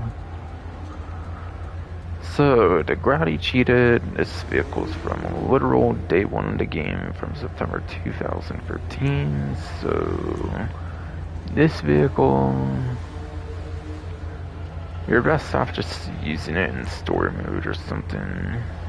Performance certainly is not going to be too worth it these days to really have it around in your garage for the most part in GTA Online here. Unless you're just really that big of a fan of this vehicle and just for collection sakes or something, you get it for some kind of like personal preference kind of reason. Because this vehicle is very obviously over like 100,000. Vehicle. That vehicle is very obviously over the $100,000 amount for the too hot to modify, whatever. Cause it's 650,000, yeah.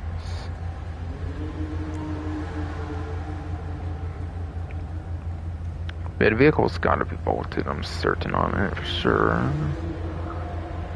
Vehicle definitely has to be bolted, no doubt on that.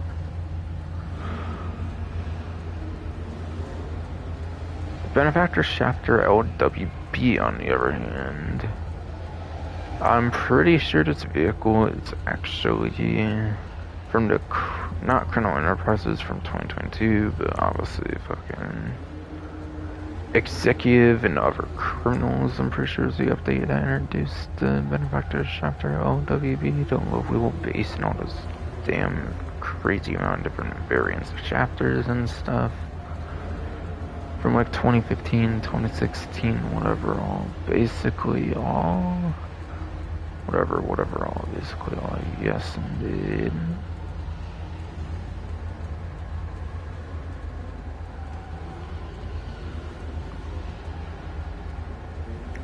But yeah, there's armored shafters from the same exact update, so me personally, I wouldn't really bother with it unless it's a CO vehicle or something. I wouldn't really bother with it too much. Quite honestly, so do keep that in mind for sure. So do definitely keep that in mind, yes, for sure.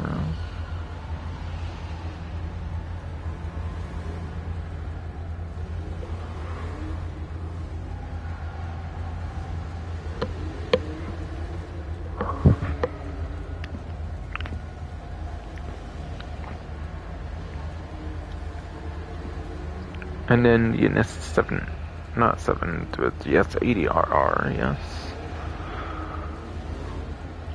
That shit.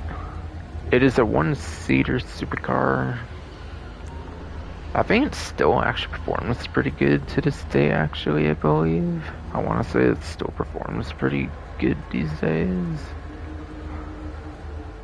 It might have been within like a top 3 or something before, but may have fell down just a little bit, I believe, for sure. I'm thinking for sure, yes, all indeed.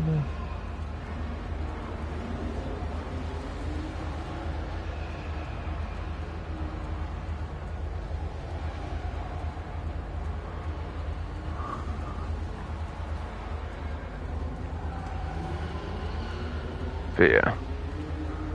If there's one vehicle that's definitely worth for sure, pretty worth getting, it's probably the SADRR here, possibly even the LWB if it's spawnable for the CO menu.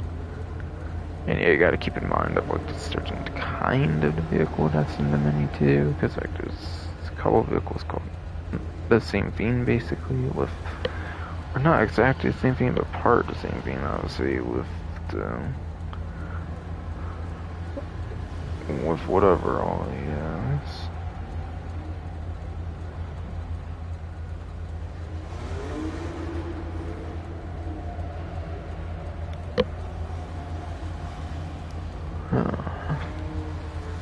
Yeah, man.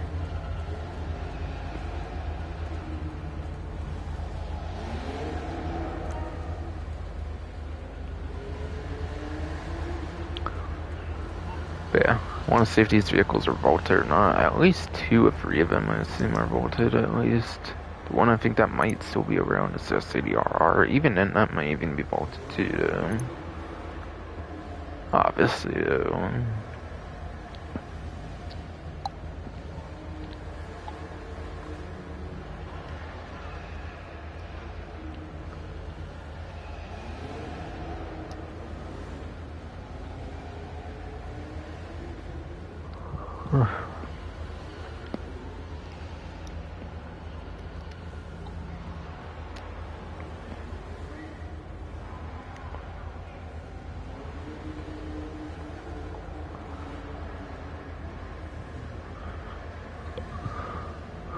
But yeah.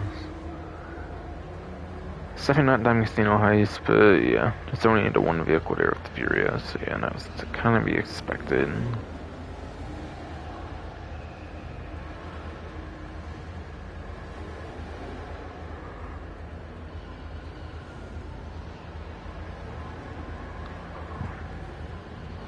Okay. Tired of his body, damn it, fuck though.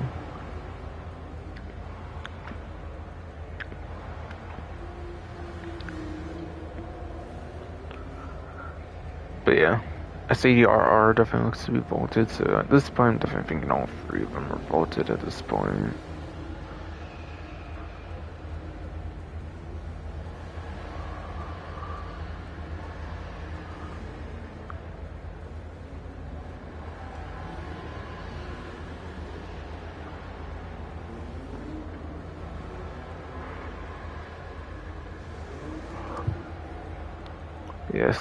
Yes, indeed. Tyra's body fucking. SADRR was definitely fucking. With the Damasceno Resort DLC with like other good supercars like the Krieger and the Emirates.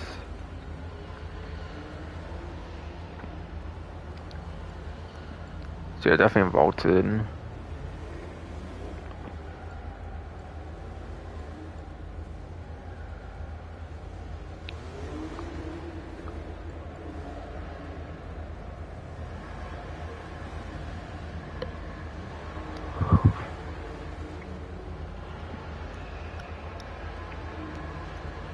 Alright, yeah. All the bare minimal day 1 vehicles. The Cheetah's obviously not here. Just Banshee, Monroe, Adder, OGRHA, Hot Knife, Chameleon, with these 3 Irving Collector Edition vehicles here too, whatever, for sure.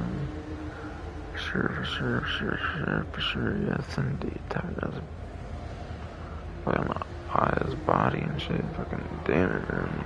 Crazy. Crazy. So yes indeed.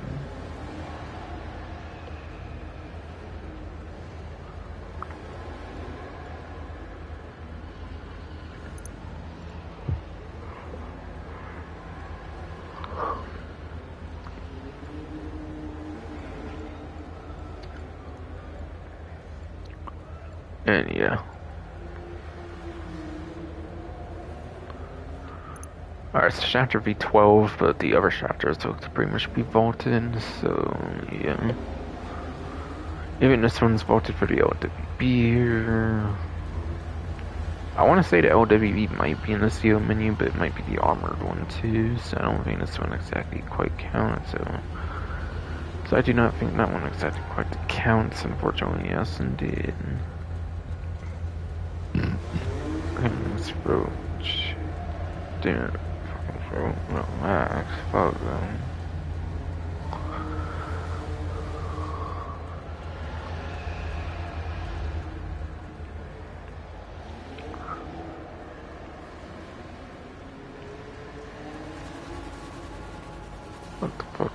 so indeed do. Oh man, I'm kinda tired as fuck again already, of course. Yeah, usually when I lay down, I don't get this tired the whole time still. What the fuck, dude?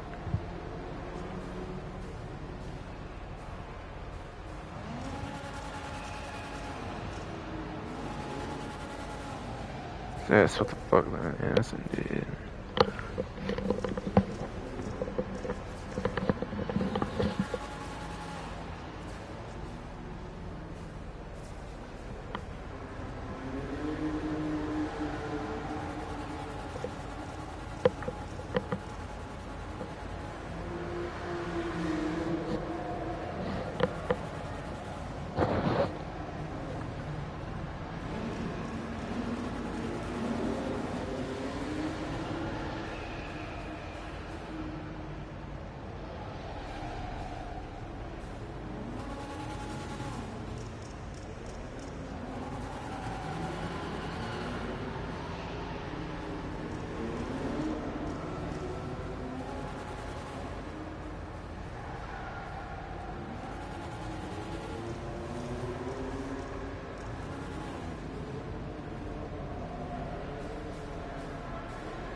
want to say beat the 10-minute fucking warning this time on the AFK thing or some shit. I hope. Tired of this and shit.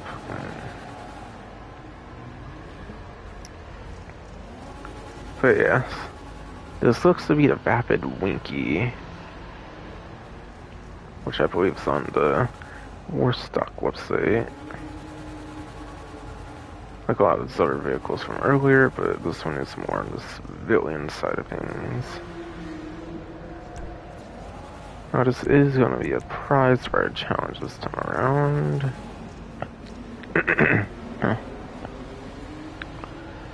It's going to involve those car meet series like per usual, of course. It's going to be placed top 3 for 2 days in a row. 2 days is definitely very damn doable, no doubt.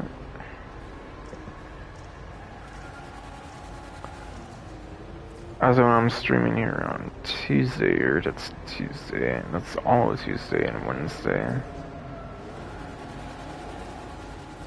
You could maybe even hold out for till like Wednesday and like very early Thursday as well, possibly, but I wouldn't really but I would not really fucking risk it like that, like all that much, of course.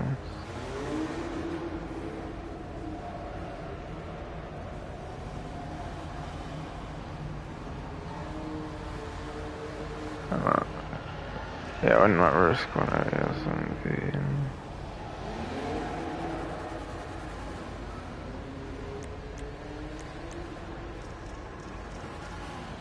That's from Cow Prickle Heist, I do believe. Again, it is on the Warstock website.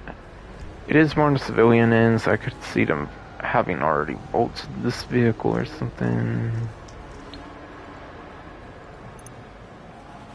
I do not remember clicking in, but like, fucking eyes and stupid body and shit, you want me tired apparently.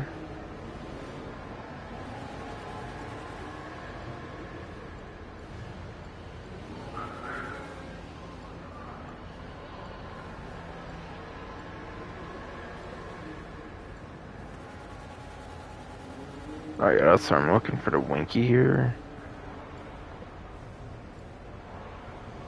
Oh, the Winky is still available, okay, it looks like, okay.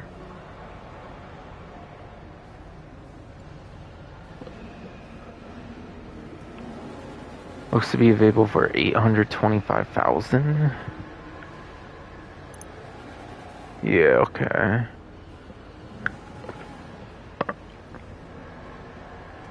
Yeah, okay, indeed. I do believe it's on a trade price. If I only had one price, it must have been on a trade price, but still. Still indeed. I felt like that was a trade price I was never able to unlock though, because I felt like how annoying some of the like objectives were for trade price on the fucking. Yeah, I think the Jubilee, not Jubilee, but no. Wiki had a fucking. What's it called? Fucking. God damn it, man, what is it fucking called?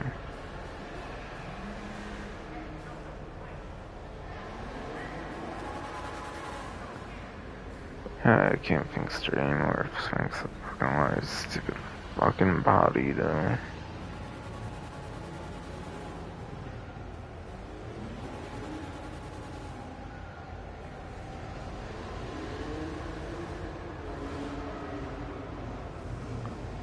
Yes. Yeah, the Winky, like, trade price, I remember being quite ridiculous or something. You had to, like, find all the, like, spawns or something, like, the loot and stuff for, like, secondaries or something. Like, when scoping out or something. I don't know. It's kind of pretty fucking dumb. I feel I didn't even get that trade price, but they have it, apparently, for some reason.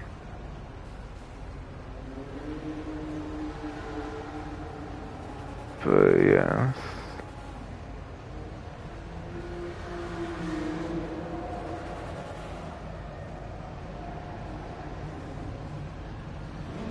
Yes, yes, indeed.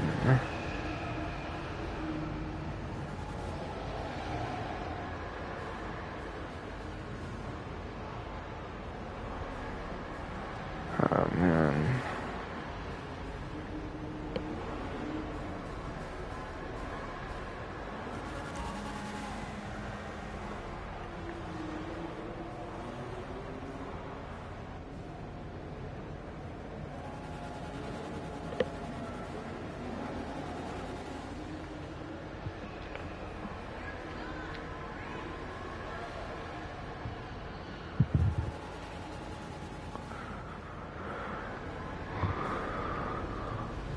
Oh yeah, that was the Winky. Now that I got up out of bed again for like the third or fourth time or some shit.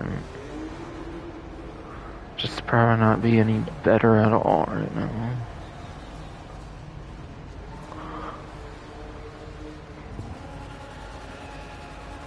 But yeah. On 9th gen here. If you go for the heist, then you need to probably go heisting here or whatever.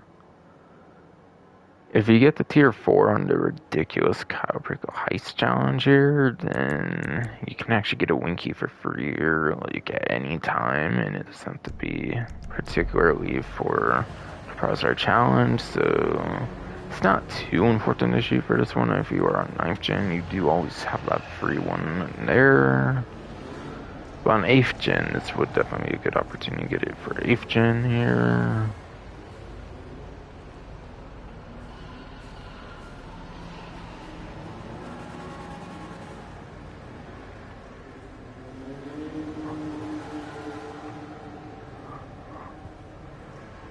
But yeah, I'll actually go on roughly 152, so like spreadsheet here, this might be like the only vehicle even have to go over on the spreadsheet here, because like pretty much any of the discounts I believe this week are weaponized ones.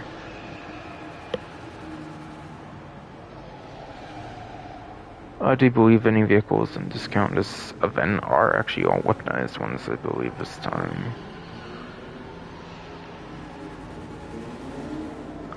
Yeah, the Winky would be in the off-road class. I think it's like one of the worst vehicles even of the off-road class too. And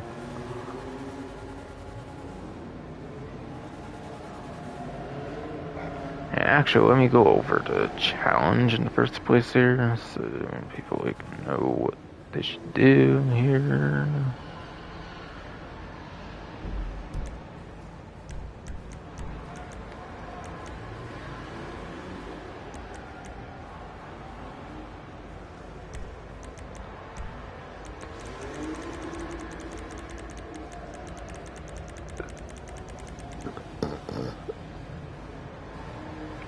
So as far as I'm aware, you pretty much still have to do pursuit races and street races. As far as I know, when it comes to the newer drift races, like the drag races, those do not seem to count for these challenges. They are soloable, so maybe that's why. It's because they're soloable, they don't count for challenges or something. I don't know exactly, but yeah. Maybe if you do the drift and drag with other players, they do count, but just in case it's not the case, and because of my experience, I will just go over the previous couple types of things. So pursuit races here, you'll be in 4 players here. Yeah, you'll need at least 4 players for the pursuit races, and again, it's a top 3 or something. Yeah, wow, top 3 for the Winky? Are you serious? In 2 days in a row. That's quite a strict challenge for the Winky, not gonna lie, I feel. But okay. Okay, indeed.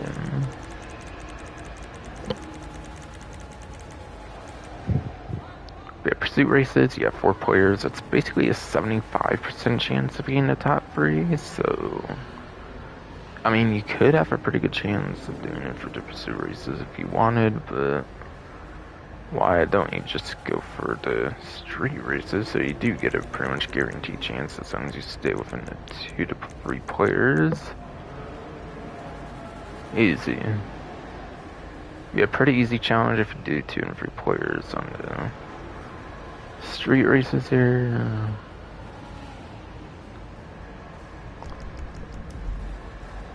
But yeah, it is available for purchase on the website, and you can get free permanently on 9th Gen, so you're not losing out on too much if you do not go for the Surprise Art Challenge, per se. But even though it is on war stock, there's no weaponry whatsoever, it's just a military style vehicle that's on war stock, of course, since that's where it makes sense to be. Yeah, according to Bruffy 152's vehicle spreadsheet, whatever I'm going over here, the Winky is indeed the worst off-road vehicle in the case, and that is in a lap time, actually.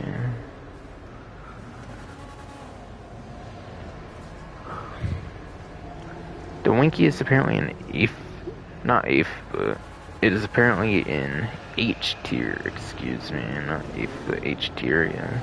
Tired body there. And that gets it 36th place at best when it comes to lap time, and then it would also be 36th place actually for top speed as well, actually. So it is pretty much the worst actually when it comes to lap time and top speed, apparently. So okay then. So okay then, yes indeed.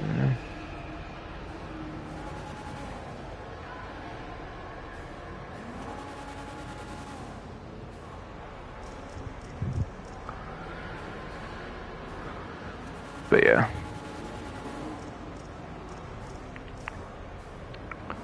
Now, not counting any non-raceable vehicles, basically the Winky is basically the worst for off-road class, but you're not counting the, like, tons of, like, non-raceable vehicles in the game, basically. Basically, yes, indeed. There's at least 18 vehicles in the off-road class that cannot be used, so, yeah. 36 and 36 is super bad.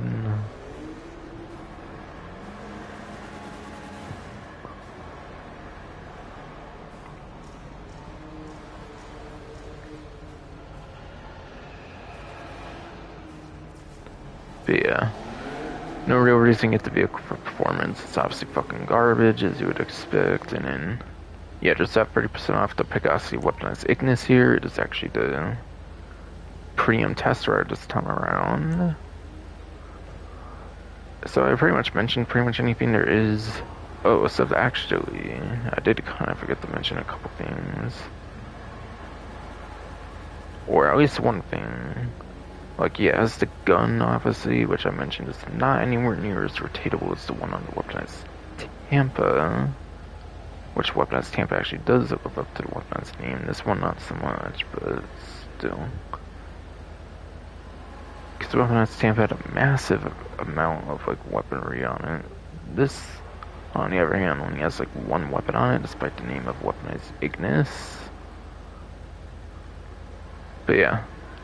This does actually have a countermeasure on it, actually. I kind of forgot to mention there is a countermeasure on this vehicle. So it cannot get locked onto with missiles and stuff as long as you have it on, basically, of course.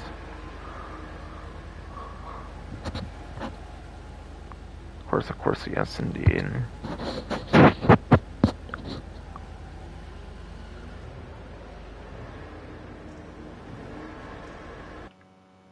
Hello.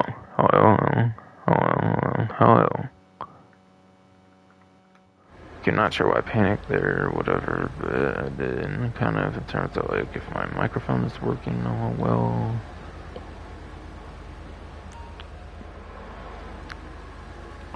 But yeah, this does have a countermeasure, so it's kind of like in a Monty Tech vehicle where it will not be locked onto by missiles, but no explosive resistance, but no explosive resistance on this whatsoever. So if you do get hit by much of anything, you're still gonna get blown up though. But not having that lock on is something nice, at least hopefully for the most part.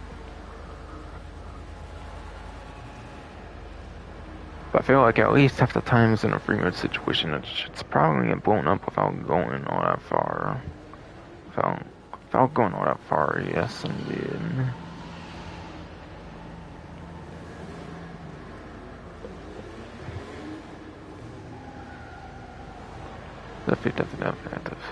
Definitely without going all that far, whatever, yes indeed. And yeah, weaponized sickness was on the website earlier when I was going through war stock vehicles, so obviously that's not vaulted. The only vaulted HSW vehicles is Sterling GT. Is Sterling GT, yes indeed.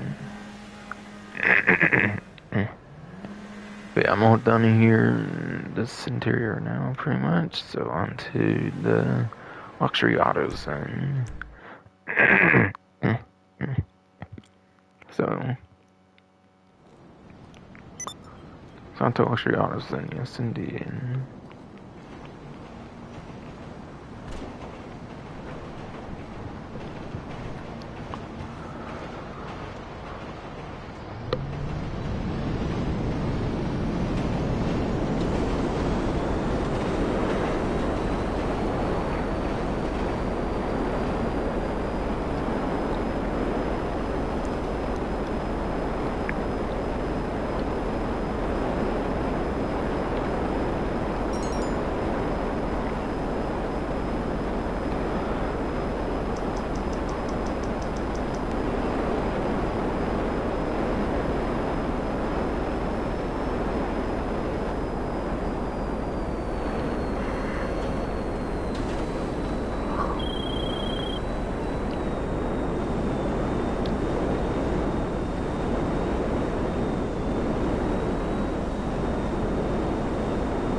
Alright, so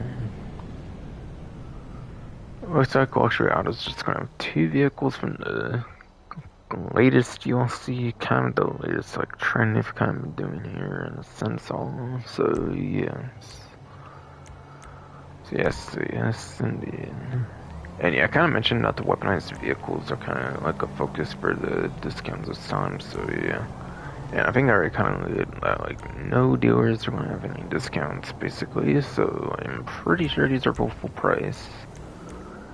Now, this is kind of an interesting vehicle with drift races on 2x right now, because this is actually a vehicle that has access to the drift tuning, so if you want a vehicle with access to drift tuning, this can definitely be a nice starter. But do be aware this costs like 1.6 million, it looks like right now. Oh yes, yes indeed.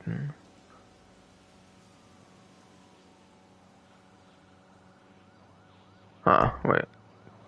I don't even remember doing that. I don't remember even being tired at that moment. Oh wait, I just wanted to show the purchase price. Duh. I did do that, duh. My bad. Tired as fuck. Shit, I don't know, of course. And it's looking like the Albany Cavalcade XL is gonna be the other one here.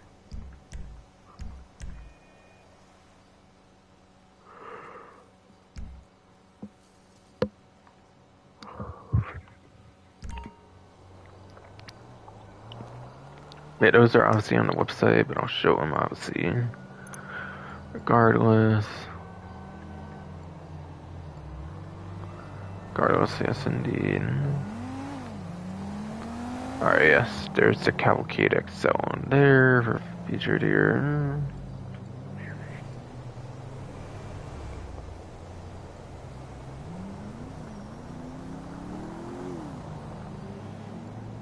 And then there's the FR36, and then in addition to Cavalcade XL, there's the FR36 here, yes indeed.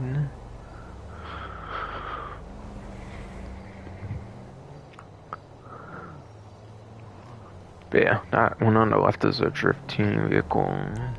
Cavalcade XL may just be a pretty speedy SUV as well. I'm not 100% obviously though, it's preference for two. Because Because Breathy 142 is not in the vehicle testing or whatever yet for the Calcade XL and a lot of other chop shop vehicles quite yet. While working on a big project to get every vehicle retested for the next game, basically.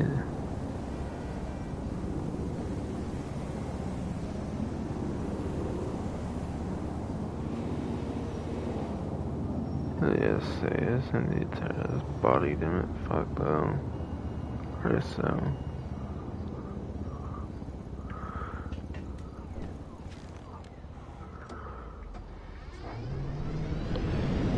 That's a crystal, indeed. Fuck, man.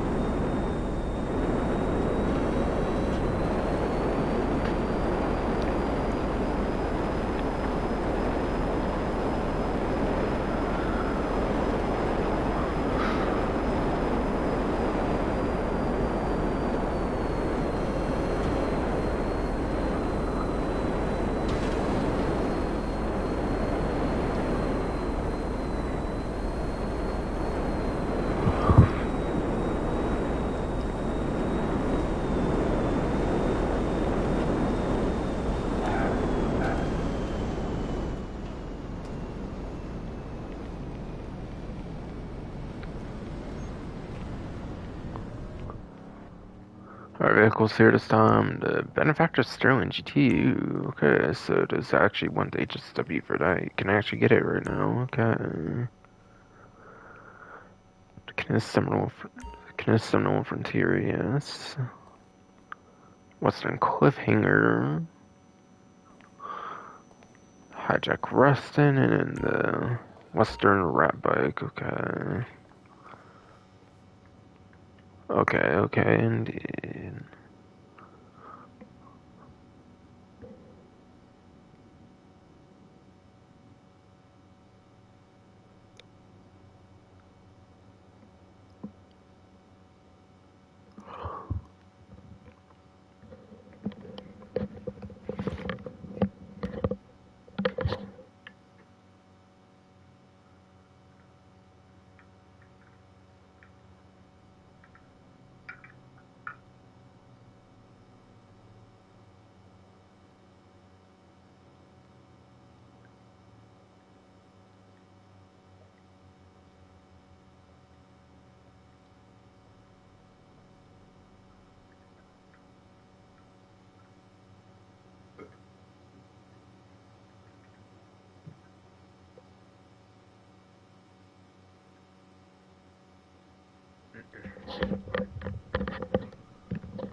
Alright, so the Benefactor Sterling GT, as I pretty much mentioned already, is a house special works upgrade if you are on the 9th gen version of the game.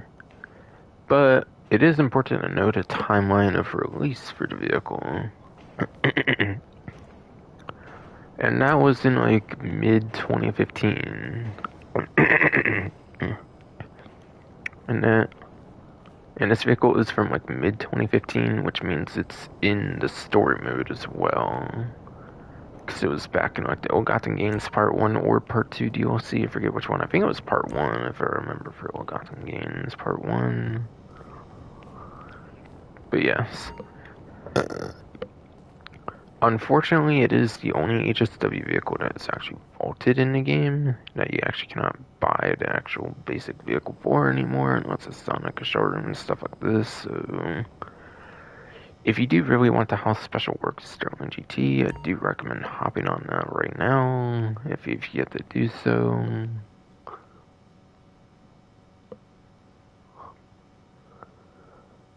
Otherwise, I'd probably say it's a pass, to be honest, these days on the vehicle. So like if you are on like 8th gen, I wouldn't probably recommend getting it all that much. But obviously if you are on 9th gen, it's a very good damn fucking vehicle performance wise to get, and then no doubt, and then yes.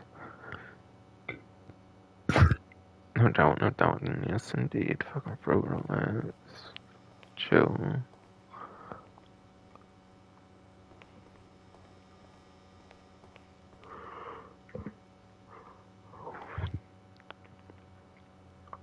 So yeah, unless it came for HSW, I would say just stick to story mode for the most part.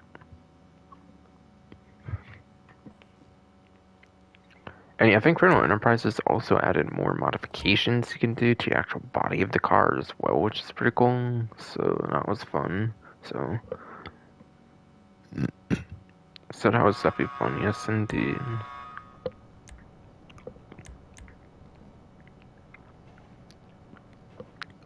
Alright, a little over 1,000,000 on the Sterling GT. Looks like okay. Okay, indeed.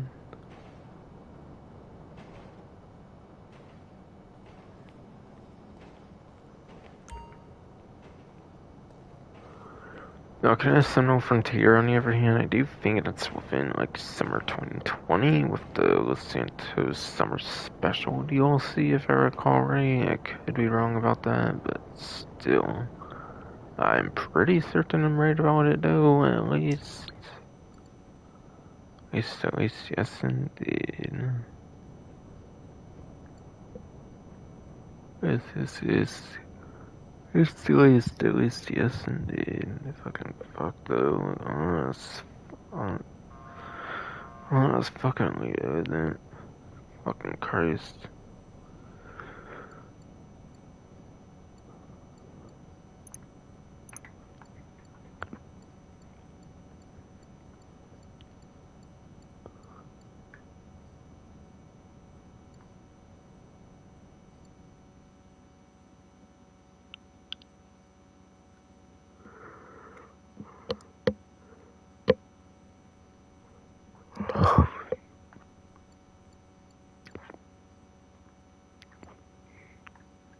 It would be around here if the Sterling GT was here, but again, it's vaulted, which is the only HSW vaulted vehicle again.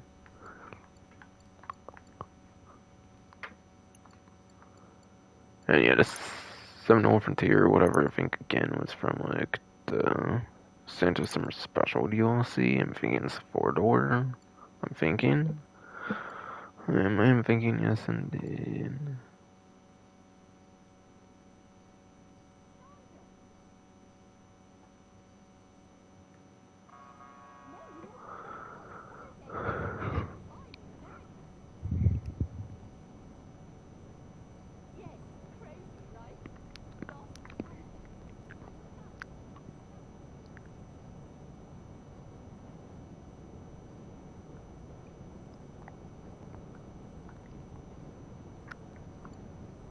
I think it'd be like around here if it were available still on the Seminole Frontier.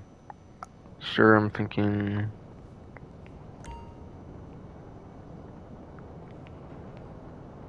I swear it's definitely had 4 doors, so it wasn't there, it looked like, indeed.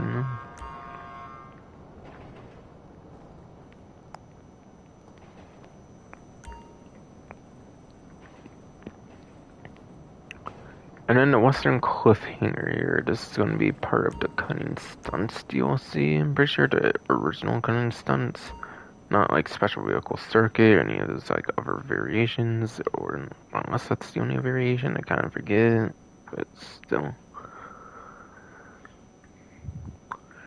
It's a motorcycle.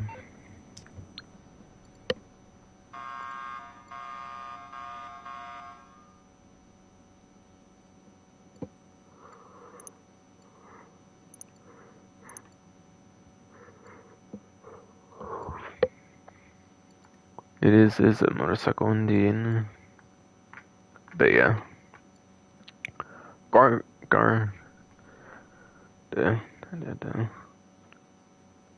Gargoyle's still here because it's kind of neat still for the death bike, obviously, for the arena and stuff, but yeah.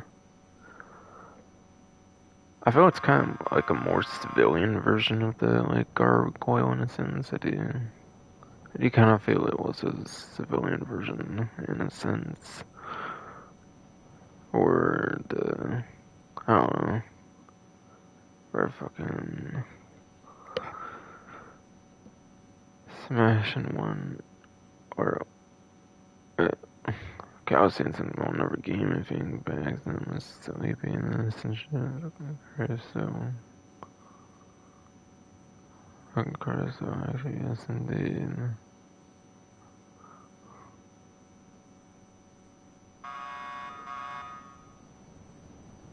Yes,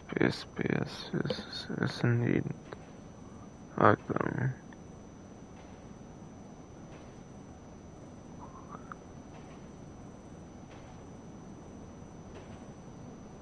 But I feel Cliffhanger is like like a lesser popular version of the Gargoyle. Is how I think of it, really. So I do not necessarily get the vibes that's really all that much different from it or anything. Besides for obviously having access to the arena and stuff, which the one obviously does not have. Whatever, yes.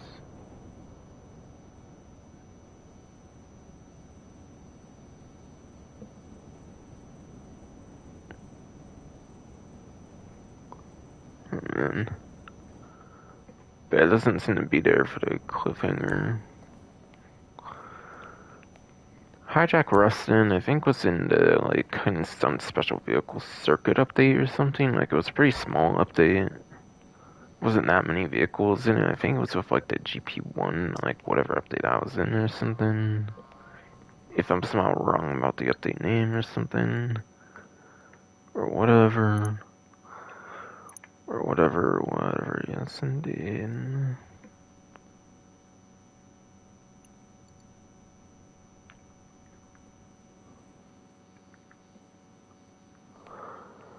Right, yeah, that's where I was looking for the rust and tired of his body on that, but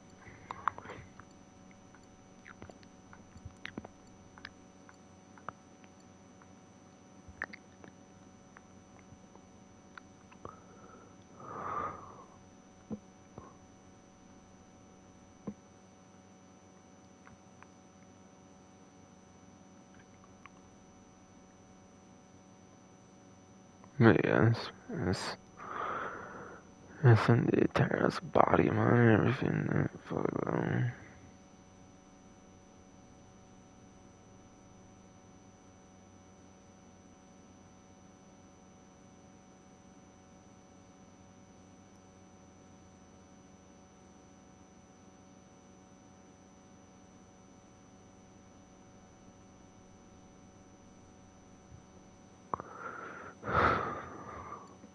the only two vehicles there for kind of some special vehicle circuit, which I think is where the Rustin came out, was just one classic and Inferno's classic, but like, okay, actually, is the GP1 even on this website still, or what? I'm trying to fucking remember, to be honest, but maybe not. Maybe. Just maybe fucking not.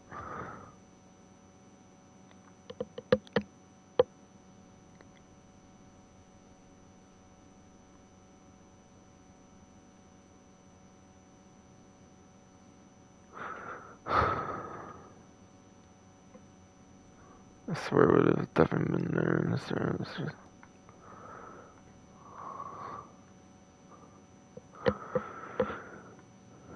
Yeah, I do swear it would have been like here or some shit. I swear. Swear. Fucking ass indeed. Fucking tired as body and shit. Fuck them. And last but not least, the Western Rat Bike. This one has such a. That one has such a cheap, like, buy it now price or whatever for a DLC vehicle. It wouldn't necessarily be surprised if some exploit or something exists where you can actually obtain it early, whatever. So that you can obtain it early, whatever. Yes, indeed. I'm tired as a body moves. Wherever. Fucking ass, tired as fucking ass. Tired in fucking body, damn.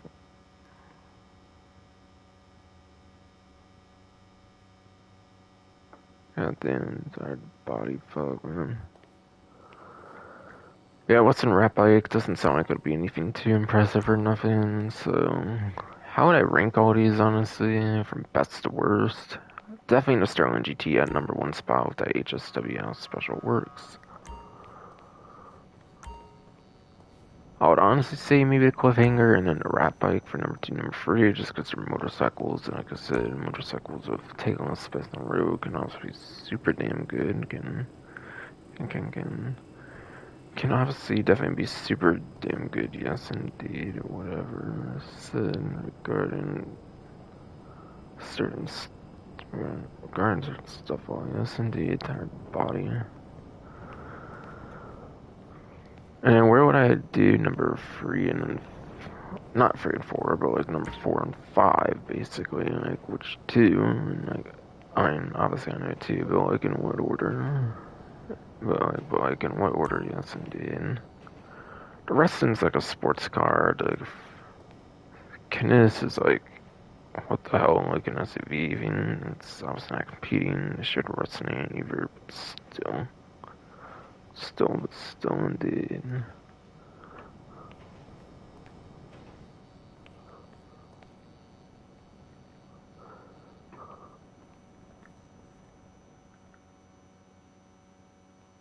I do really like the like design, whatever, when it comes to the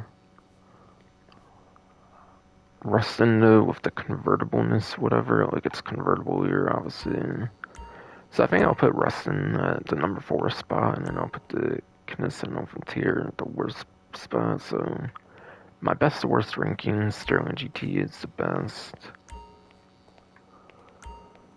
Cliffhanger, the Rat Bike, then the Rustin, and in the last spot at least, I pretty much chose the Seminole Frontier there.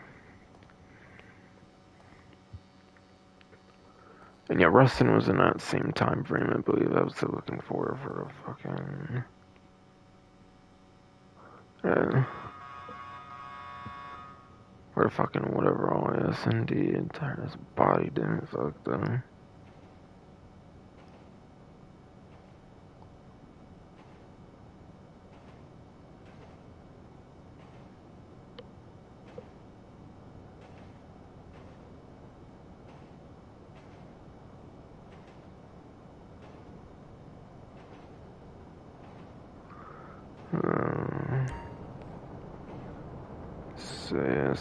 Say yes, tired as body, damn it.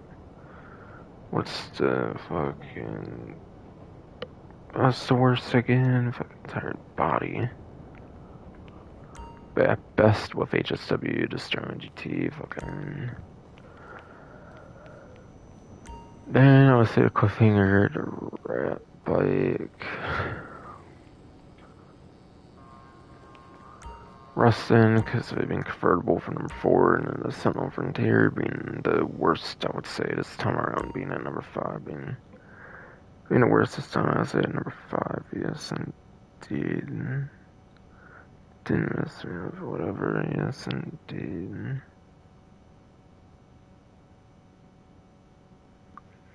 Whatever it is, whatever it is. Whatever it is, and fucking deed, tired of the body, Christ.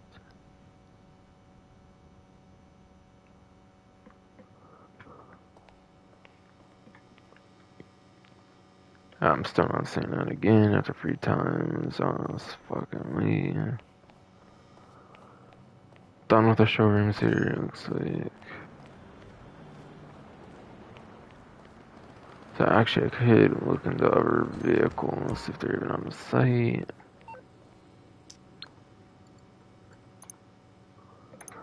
Yeah, the Rustin would be in there. Kind of some special vehicle circuit section for sure, if it's still there. Not vaulted. Not vaulted, yes indeed.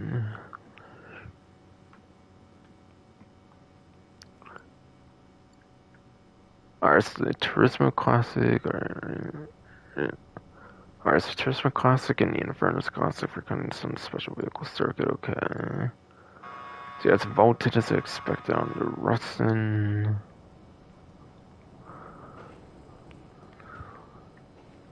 And how about the Rat Bike? It's probably. Shit probably got delisted and everything too, yes.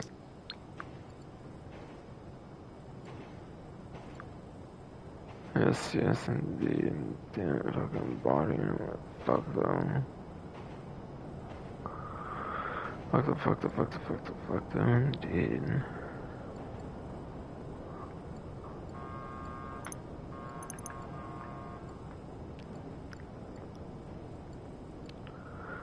Alright, yeah. It's not in the Bikers DLC section, which obviously it would be, so...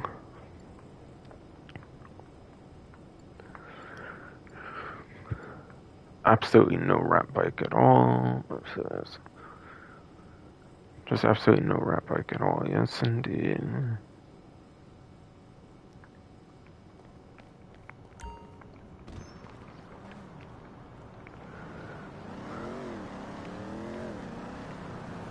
I picked up the baby powder for your chafing.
those stalls.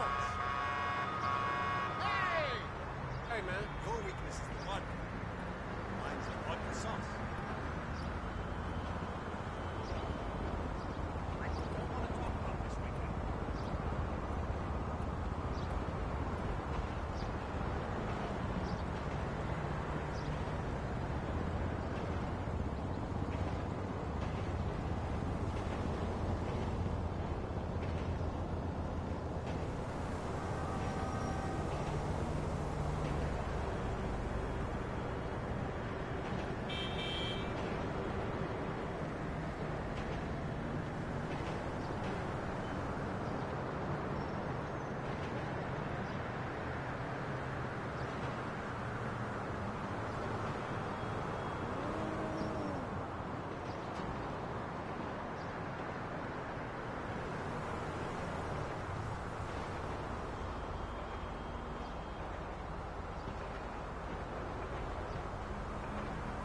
Buddy.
Call me at the place tonight.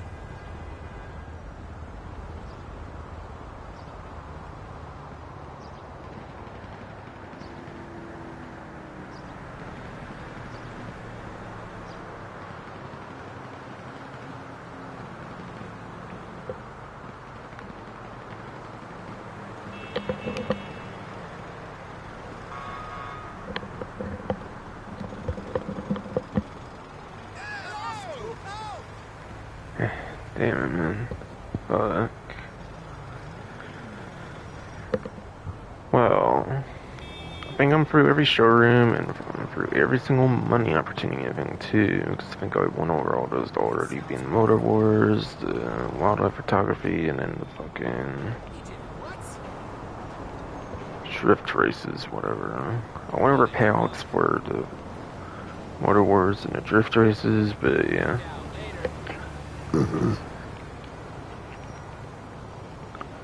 You get something like 10k or something per animal or something. And I think you get like a bonus one when you complete all the animals or something. So like double a 10k would maybe like 20k for animal snapshot, but still, you can only do like 3 of them a day, so you're pretty limited on how much money you can do with that like 9th gen exclusive money opportunity.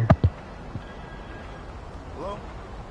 Oh, shoot. So yeah, Forgot about Motor Wars would definitely be the best money opportunity. I would say Motor Wars, this event would actually be the best money opportunity. That seems to be kind of themed, the events themed after, as well as Motor Wars with all the weapons vehicle discounts too. So it seems it's meant to be the best thing going on right now. For money opportunity right now. Or 2 times and stuff.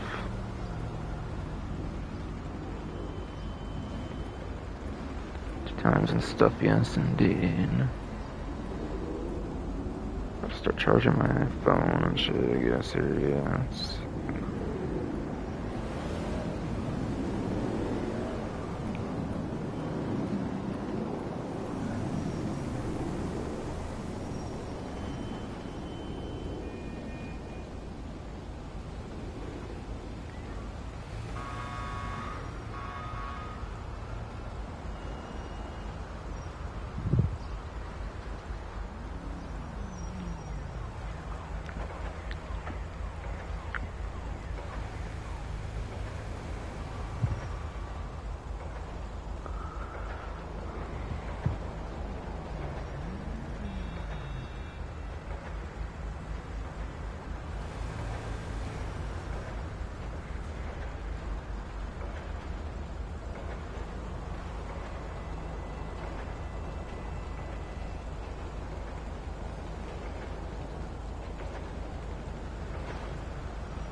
Alright, yeah.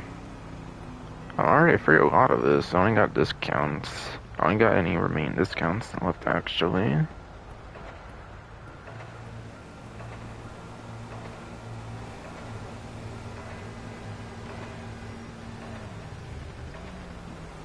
Okay, 2 property discounts, a vehicle discount, and then it looks like gun van inventory discounts.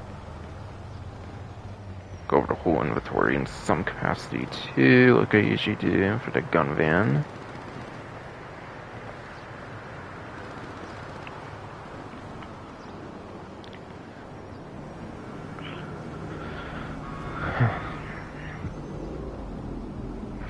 Honestly, shit, I probably could have got this under 3 hours if I weren't so fucking tired and shit, for fuck's sakes. I don't necessarily think I would have got it under 2 hours knowing me and shit, fucking Christ, yeah, so sorry about that shit, but like, fuck, man.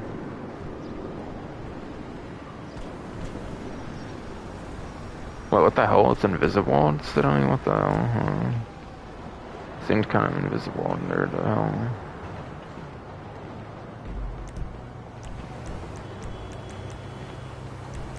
We had adversary mode, Motor Wars. I think it's the usual 7 maps for the amount of maps I think right now, so yeah. Or not like right now, but like altogether for the mode, I mean. Like at any time it's been available, obviously.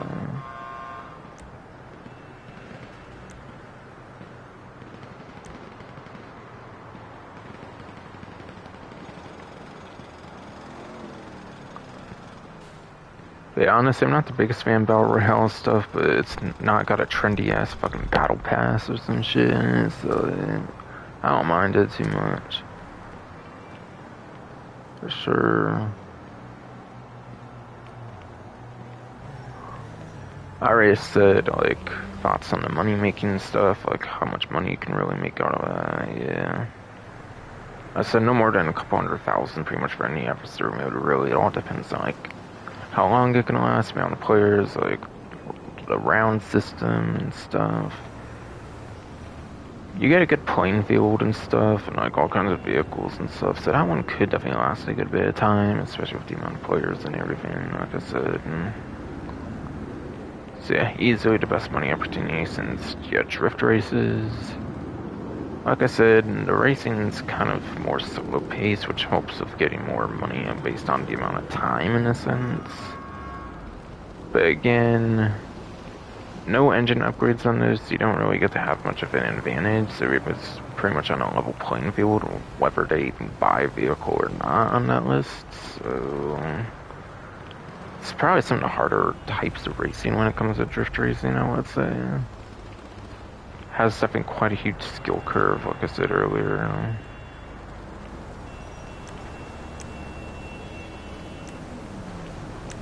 And yeah. The wildlife photography thing, don't really need to mention more there. The wildlife photography thing, I really don't need to mention anything more there. I don't 100% remember the exact payout, obviously, but I presume I was close enough, of course, of what I said and everything. And yeah, it's a 9th gen exclusive thing, but yeah, you only get like 3 things to do every single like real life day. Every single real life day, basically, I think it takes to get a new like thing or something. Like every day at like 10 or 11 like p.m. PST, like Pacific Standard Time or something. I think it's when it refreshes for the animal like list thing, whatever. So you can't just replay that infinitely, obviously, so you're pretty limited with that. Yeah, Motor Wars is easily the best money maker for the 2 times stuff.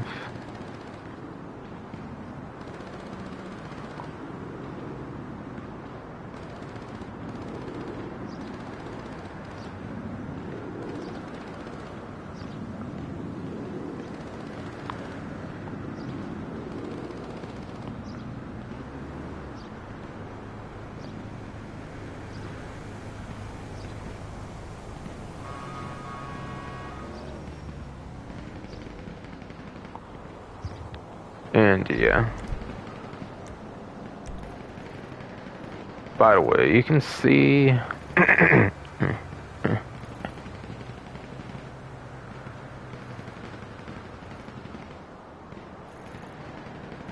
yes. Yes.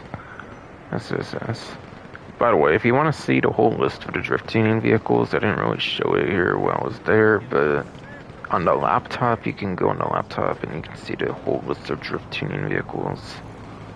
If you're curious about that. If you want to customize one for any reason, but again, you don't get the engine upgrades, so it's just not too much point unless you just really want it in free mode like that or something for any certain vehicle.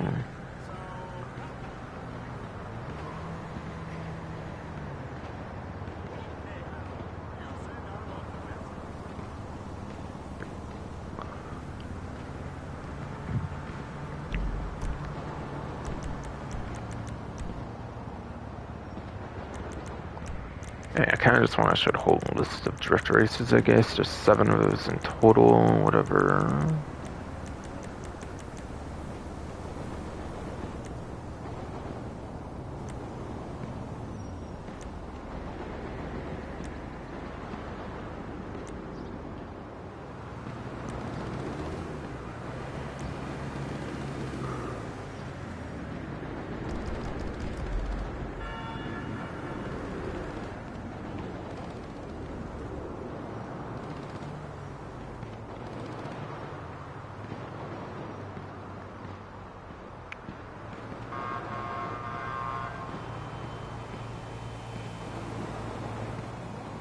I kind of want to go to a clothing shop next to see, like, if the Heavy T is even new or not. I'm curious about that.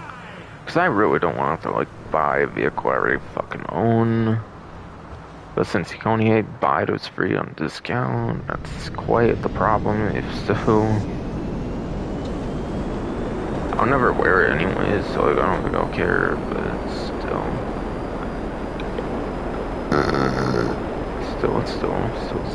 still, indeed, I'm curious if I can actually get that or whatever to.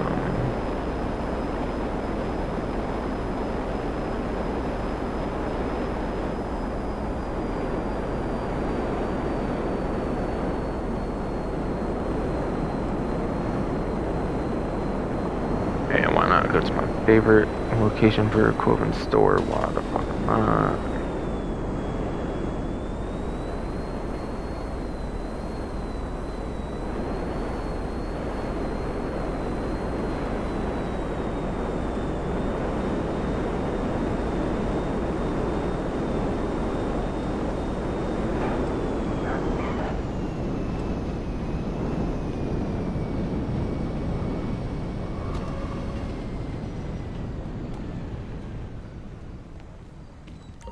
Let me know if you need help.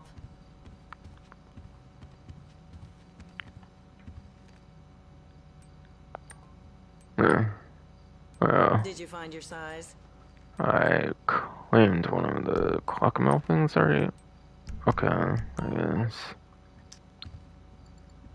Did I ever claim that one livery? I'm pretty sure I claimed the livery one, I believe, yeah. I just haven't done a clock mill farm raid, obviously, since the live stream I did for it, though.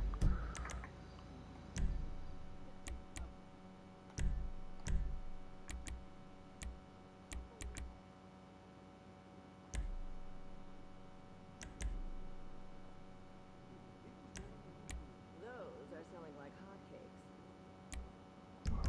I cannot believe I didn't get. Cannot believe I somehow didn't get without being spotted, even though I fucking stealthed the whole thing. I don't know if it was because I like left people in there and didn't kill everybody in the interior. Maybe that's why. I don't know. But I did pretty good on that shit for the first time, so I'm surprised it wasn't like fully like without getting caught or whatever the fuck. Anyways, back over here trying to see if the heavy tea is a thing for me already or not. I'm not sure if it's just some fancy waiter giving out an older clothing item or if it's like some entirely new shit that they've not given out before. Take your time. Because like, that's such a slap in the face of veteran players though, if they're actually expecting people to purchase like another one of those. I know you can obviously just sell it and shit, but still.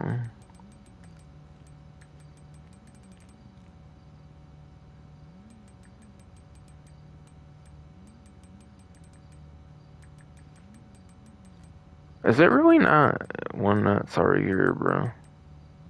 On. Seriously? You actually want to make me fucking buy something for that, bro? Like, I have all the vehicles already. Why would I want to do that then?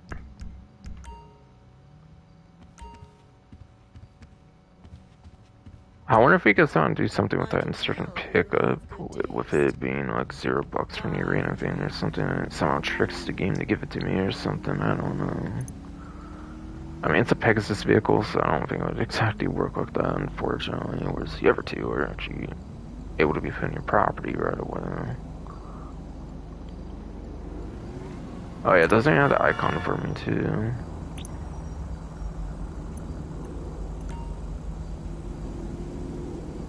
Oh, game be cool. Be fucking cool, dude. Cringe as fuck, bro. They're actually gonna make me do that shit, come on. Some fucking garbage, bro. It's actually some fucking garbage. And yeah, the cheapest one would be the fucking Chernobog, but guess what? You can only own one of the damn fucking Chernobog. Those are selling fast. So that means I basically have to buy a APC then. Basically.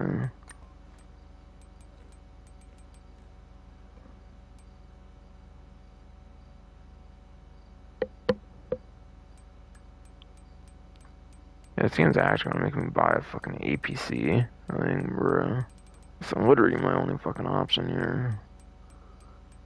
They didn't think this event very was where on the clothing items.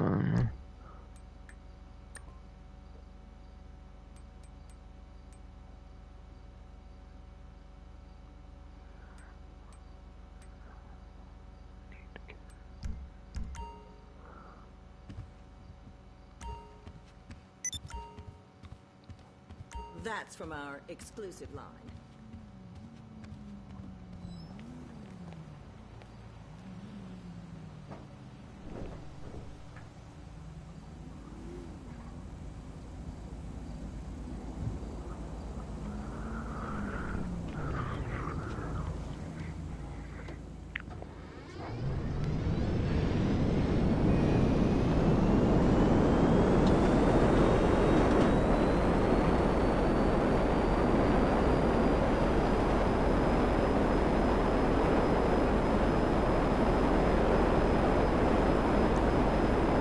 Right, found the gun van.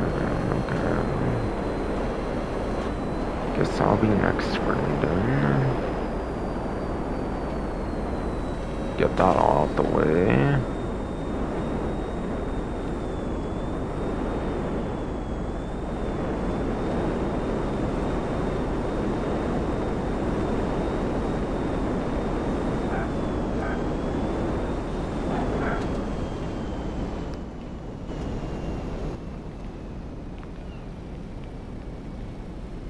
Hey there.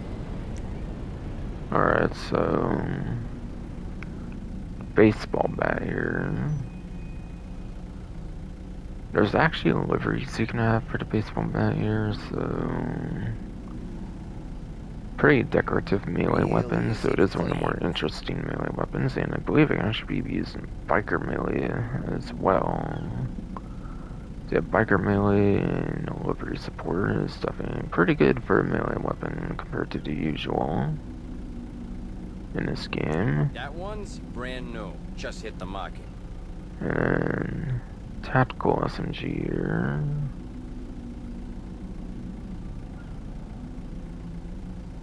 It's the latest and greatest drive-by weapon, basically, You were never in here. a sense. Was never here. But yeah. 60 rounds for a drive-by weapon that you can use with pretty much any vehicle in the game, which is pretty good. Like there's other drive-by weapons like the compact rifle and stuff that have more bullets, but you can only use them on like motorcycles and stuff, but yeah, for a drive-by weapon you can use it in like any vehicle. This is pretty much the best you can get here. Super good. Super good indeed. Hey, good news. I got discounts on today.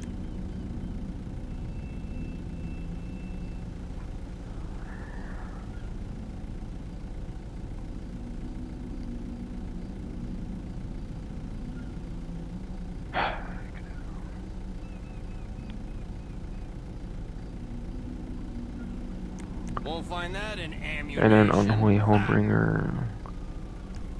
It's basically a Mark 1 version of the Combat MG. But yes. Basically a Mark 1 version of the Combat MG here. Oh my god. Somebody keeps showing up in my way, not damn it. It's back from hallway and shit all the time, man. Fuck.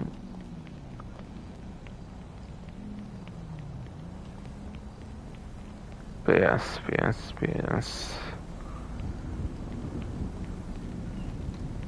Basically Mark 1 version of this Combat MG Mark 2. But yeah, there's no slash there, so there's no reloading at all. It's an alien weapon, so there's no reload on it. However, there is a negative of having like the red tracers that would be easier to be spotted at during night time. So yeah, there is that weakness we can spot easier at night. Well, I don't know what. Besides for that, it's basically just a better combat MG, like Mark 1 as far as I know, with no reload and everything. As far as I know, it's mostly functionally identical.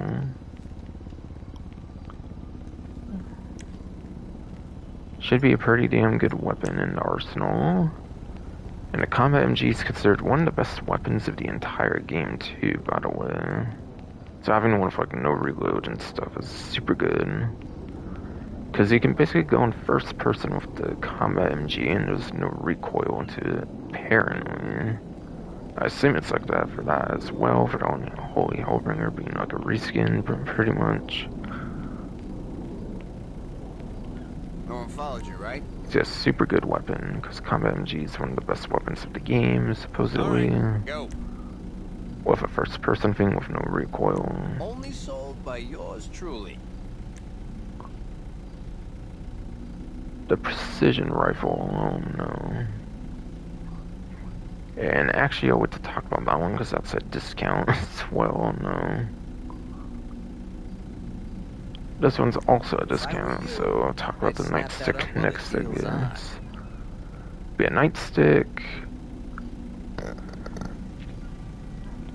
For the most part, just a super basic melee weapon, no. I don't even know if you can use this in the, like, I don't even know if you can use this on, like, bikes, like motorcycles, for, like, biker melee. Good night. Might just be one you can purely use on foot. You might not even be able to use it as a biker melee weapon, which would suck, but I don't even know. Act now. And yeah, Price ain't here for long. the assault rifle has a Mark II upgrade, so obviously that's a super worthwhile weapon to have. Because then you can get all the different kinds of crazy ammo types, of like the armor-piercing rounds, like full metal jacket rounds, the incendiary rounds, etc, etc. Probably some other type obviously on that I've not shown, like tracer or something, etc, but still. Mark II weapons give you quite the capabilities, so like obviously nothing wrong with that.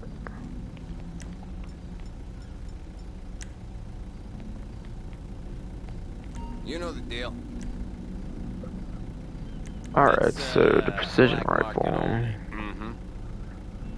This discount is 30% off for Plus members only, so terrible weapon and you need terrible.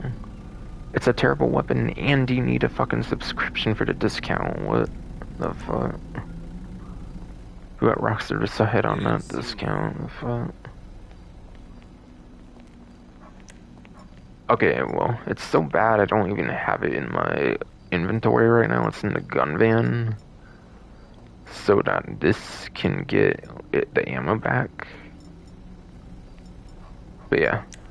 With the precision rifle in the gun van, this essentially gets all my ammo back pretty much when I go into another lobby and stuff, because somehow the gun locker, if you have another gun in it, it fucking refills the ammo of your other guns of the same type. I don't know how the fuck that works, but it does.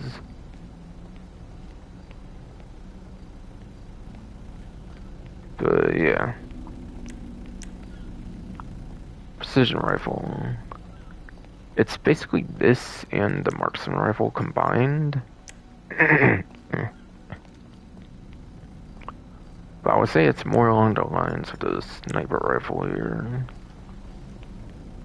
Has the lock-on feature of the marksman rifle Mark II with the holographic sight. It can lock on, which is nice at least, but like the fire rate's still bad. The lock-on distance is not necessarily too much better if it would like an assault rifle, really. Any other gun in the game can get a headshot. It's super easy in the game. If it was difficult to get a headshot with other guns, then maybe it'd be something, but the weapon's a fucking joke, so...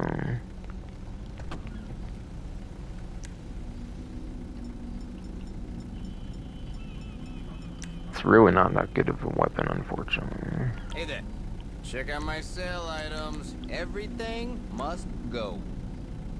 And then pump shotgun. Has a Mark II Try weapon. me again soon. Has a Mark II upgrade here. And yeah, this one's 30% off in general. No need for a subscription or anything. Even 8th Gen gets this discount and everything.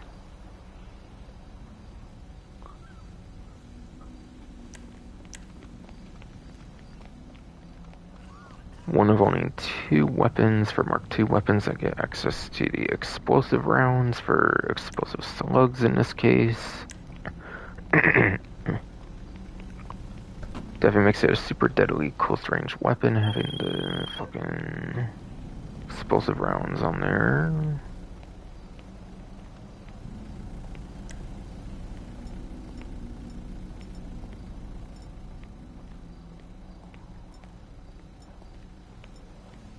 Oh.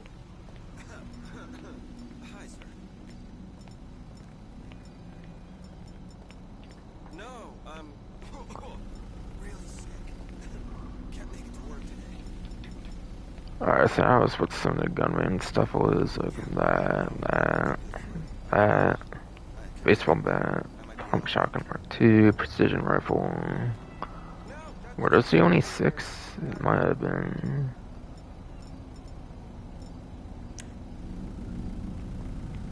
Hey, can't be found anywhere but this van. Guaranteed. Won't find that in ammunition. Ha! Oh yeah, and then tactical SMG, that's right. But it's in the default number 1 slot, so technically I have it here anyways. Never here. I was never here. No one followed you, right? And for throwables this time around, you have tear gas. Obviously very good for clearing rooms with the gas and suffocation against the enemies and shit. Pipe bomb, the Lost and Damned, like DLC back in GTA 4, that like throwable thing. I don't know how to describe it much, but to me it's kind of a combination of like a grenade and a sticky bomb. I don't really know how else to describe it really, honestly. Kind of just a nice throwback from the Lost and Damned DLC. Back from like the late 2000s.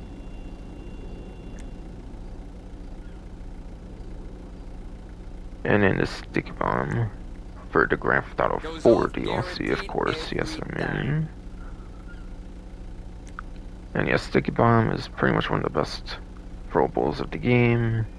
Super useful for those armored trucks. Pretty much need them for the armored trucks, for those armored truck robbery things. Nothing else really worth mentioning, and then obviously just body armor, like per usual. What are you looking for? I should probably get out of here soon, too.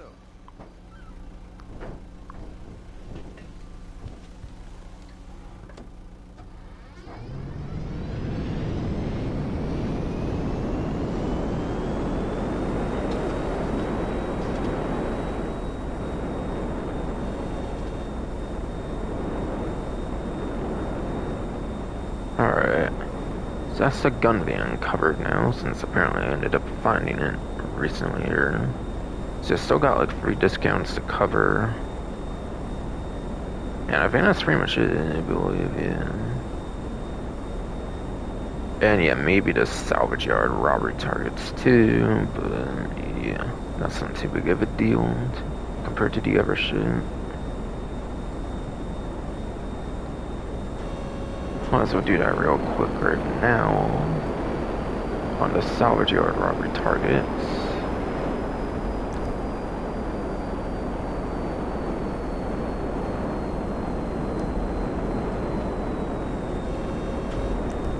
Yo, where's that stash house again? I'm trying to remember. I swear I saw that stash house obviously earlier and I've not done it on stream yet, clearly.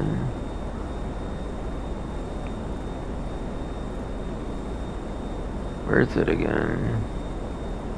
Well, I swear I saw a stash house. Oh, okay, it's all the way up there, right? I was like, I swear I remember being out in the desert or something.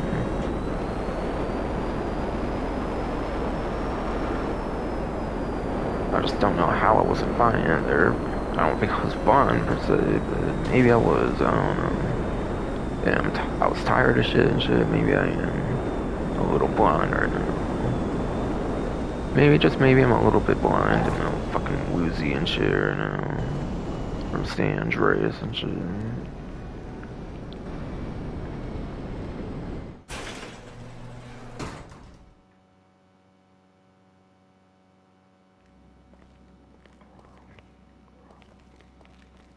Okay, I wonder if you can still claim this after the first week. Okay, good, you can. I might just keep a whole collection of vehicles you can claim and shit, kind of. No sense. Was I going to do something in that menu? I forget. Kind of seems there might not be one to claim at all this week. As far as I can tell. According to Newswire. Alright, so... looks to be the Willard Eudora here to start. Alright, I want to make sure my stream's working fine right now, though, again, before we talk about these more, actually. So I did notice the orange circle in the game. I don't know, something with that for some reason just makes me want to check. Yeah, it looks fine. Never know when my fucking streams gonna randomly shit themselves, so... like they have before. But yeah, starting off with the Willard Eudora here. Max sell value of 256,000. Salvage value is 204,800.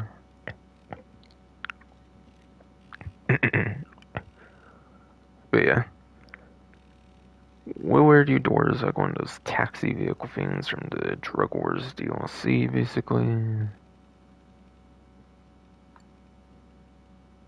The Trifade Z-Type. Max sell value 456,000. Salvage value 268,800. I talked about this vehicle earlier when it came to Sports Classics class being the focus on the pre-em race for the week. Yeah, pre-em race for the week. Yeah, it was Sport Classics. So again, it's pretty much the #1 top speed if you're on the 8th gen system here for this vehicle here on the pre-em race.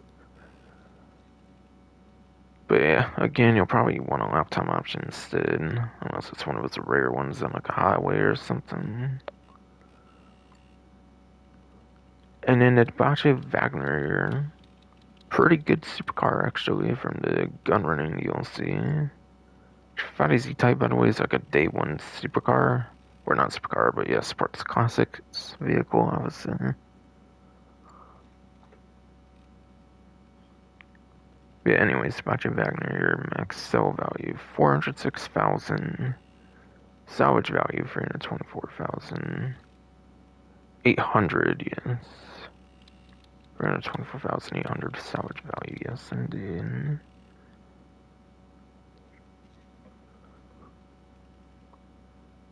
But yeah, none seem to have the like little claimable icon thing that it showed for the Comet S2 Cabrio last week. I don't see like a little icon on any of them to suggest any of them are claimable. And then the Newswire makes no such mention of a claimable vehicle for the week here, so...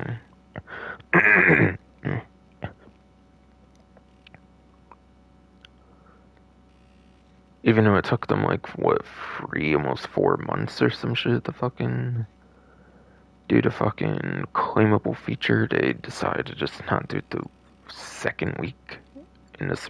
They didn't even want to do it a second week in a row or something. Bruh.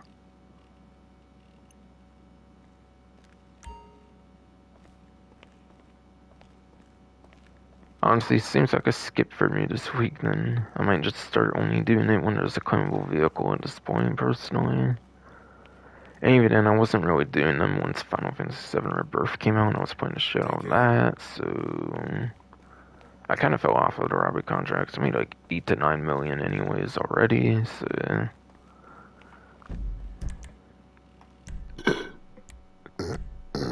So indeed, fucking fruit, chill. Fucking chill and relax, fucking fruit, goddamn.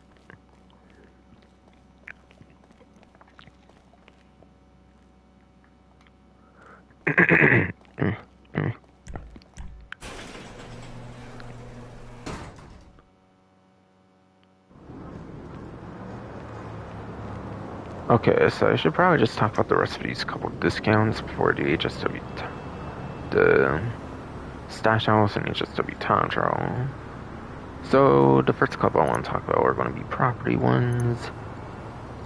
And lo and behold, there's discounts on the salvage yard this event. Now I have the most expensive, so I can't really show that one off, unfortunately. Unfortunately, I cannot really show that one off, yes indeed. Alright, so... yeah, this one is easily the cheapest one, so that goes from 1,620,000, 1,215,000. Now, obviously, it's from the latest DLC, so it's only going to be like a 25% off, it looks like. So, not the greatest. It's not like a 40% or anything like they kind of usually can kind of go up to at times.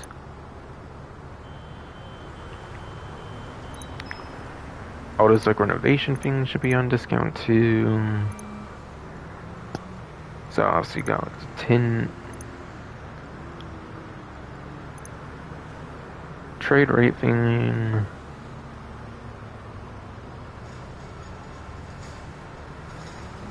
Gets you like discounts on the Moore's Mutual, which honestly you would have to be doing a lot of like player versus player combat and stuff. I feel to even get much advantage out of the Moore's Mutual like insurance thing here, but yeah.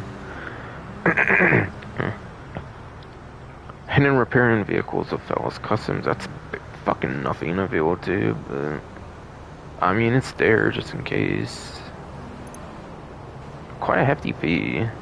So yeah, definitely on discount, pretty good. Kind of depends on like how you put a game, I guess, like what you do in the game and shit, like how useful that'll be. We had a beater tow truck and the regular clean tow truck. Apparently there's a performance difference, so you're gonna want to go to this clean tow truck if you can.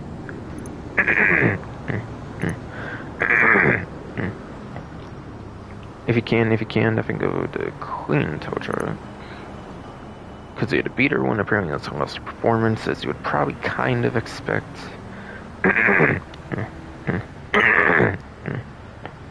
As you would definitely kind of expect, the beater one does have worse performance than the clean, from what I've heard. Now, you can't tow anything, obviously. You can't tow other players' vehicles, especially. You can't even tow, like, a civilian vehicle unless it's, like, the tow truck, like, salvage things, whatever, for the salvaging shit you do. For the salvaging shit you do, yes, indeed. Chill, relax.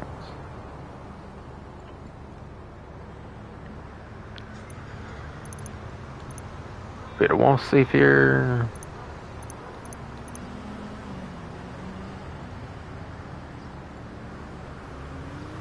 But yeah, I believe it's normally 750,000, so you're getting like 25% off 750,000.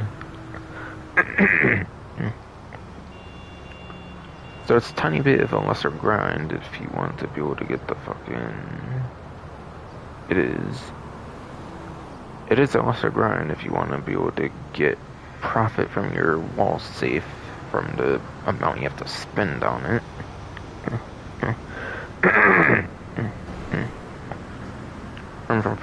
From the amount you have to spend on the wall safe, it will take a little less to be profitable. But yeah, not as good as the agency safe, I would say, but still good enough. Being at 250,000, it's not 100,000 like the arcade safe at least. But it takes a lot more effort to get the safe filled up on like the agency safe, where once you do 200 security contracts, it's always 20,000, which is super good. This one you have to still be pretty dedicated with it, like no matter what, basically. And then the staff. Seems it speeds up to salvaging parts. And yeah, tier 4 and the 9th gen obviously requires you to salvage stuff, so that could be super good for 9th gen. For 8th gen, it might not really matter too much, but still, if it's just going to be for salvage part stuff, it might be the least useful thing here, aside from the tin, obviously.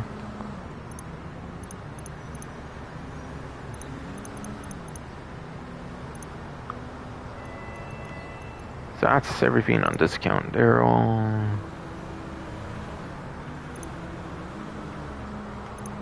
2,030,000, 1,522,000, gain like 500,000 off on that property.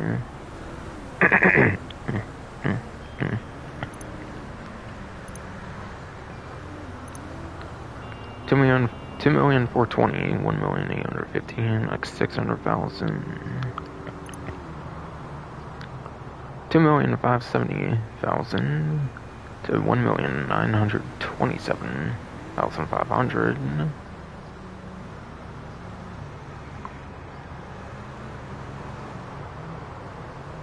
Like 600, like 50, about 650,000 savings, I think.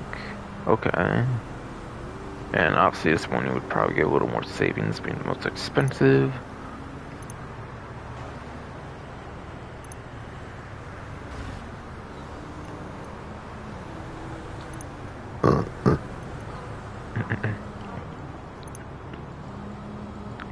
I know this vehicle discount insurance to cover should be on Southern, I believe you're on 4-door. on 4-door should be, I believe, for the last discount here first. The vehicle discounts and all together is a whole.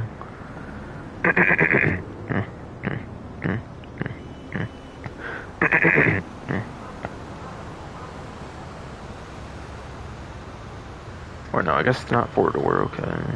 Oh yeah, it would be off-road, right. Mammoth Patriot Mill spec, right. Right, indeed. Fucking ass, bro, chill. Relax.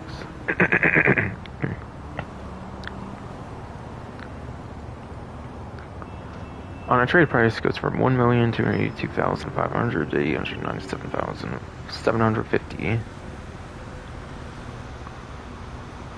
Alright, so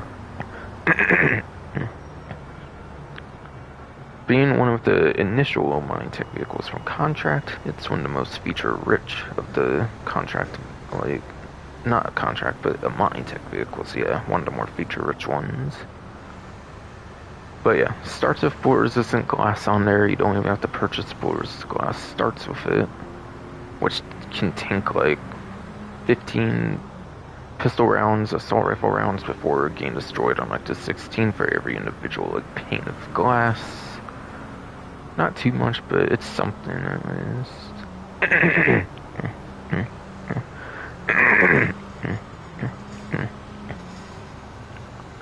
And yeah, then you can add armor plating. Armor plating is not going to be the greatest on this one because it's not electric. It's the electric Minitech vehicles that have the best of the like armor plating, explosive resistance in the game. For Minitech standards, so not the greatest there, but it's still pretty good regardless enough.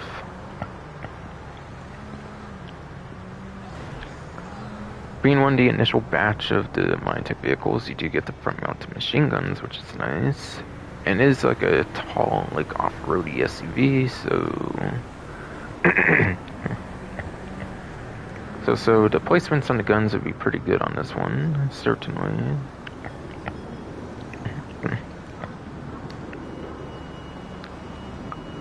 And then, yeah, you should get slick mines, obviously, like you do with...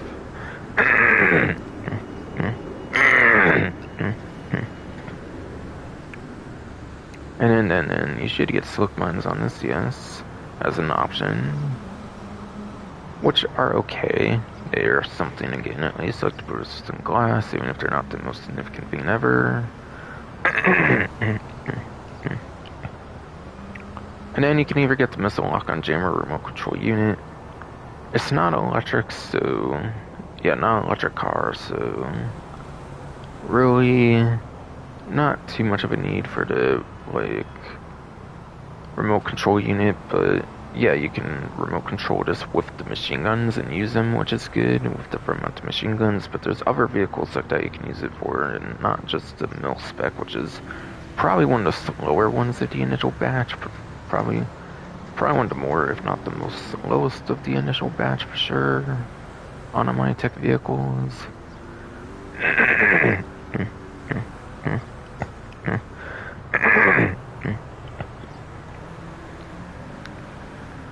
And then And then yeah, missile lock on jammer, pretty good. This vehicle is a pretty slow Minitech vehicle. You definitely want the missile lock on jammer, I would argue for sure. And then one huge advantage of the vehicle for Minitech is that it can actually block the back. It can actually block the back window from being shot at all entirely with a modification. There's modifications that block that back window entirely, which is really good.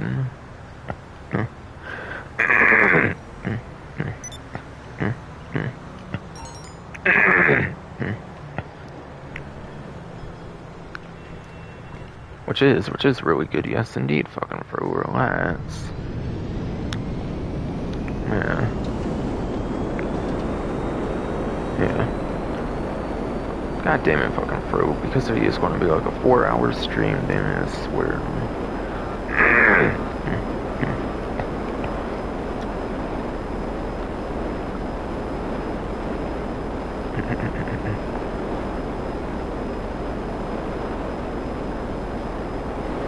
Okay, honestly, this is in the city. Let me do HSW first at this fucking point.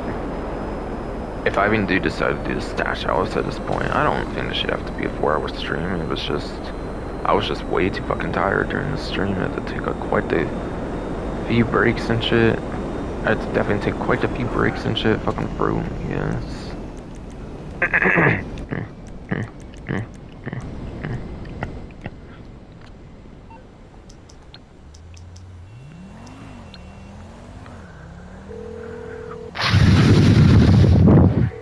Something, huh? One of your rides? Yeah. Let me know. Hi! Alright, Tristan Classics in the first garage for my 50 car, I'll bring it good. by. Thought so, if I was in the 50 car garage.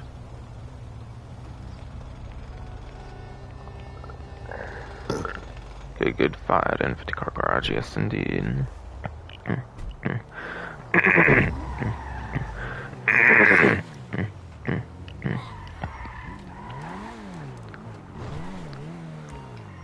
Alright, 1 minute 59, okay.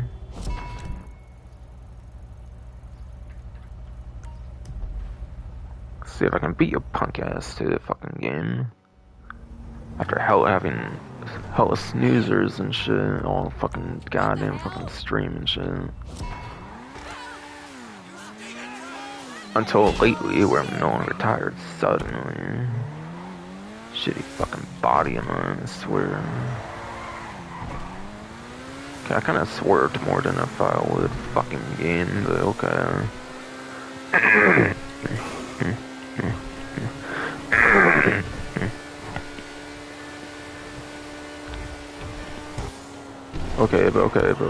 Okay, indeed.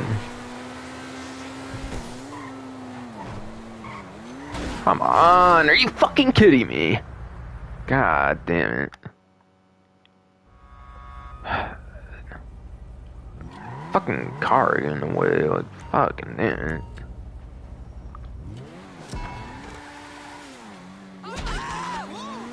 Would hope if my bro weren't being such a bitch right now too. Like, fucking damn it.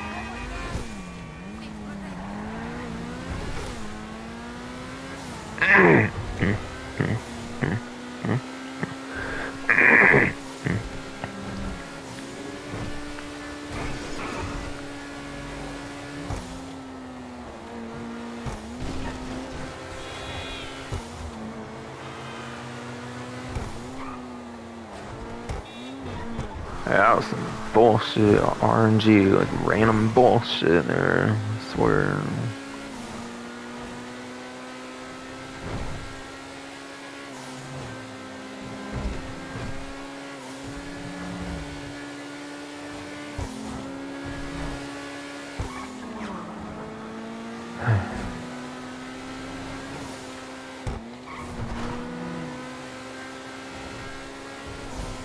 Hey, yeah, by the way, I noticed they ain't the first of the time trials, obviously, for the HSW ones, but yeah, Rockstar changed it up at one point, so like, I just go off of 8 weeks, so like, I kind of pretty much always did in the first place, so, because there's 8 of the time trials in total, so yeah. Obviously, I know it's not the first time trial is, but yeah.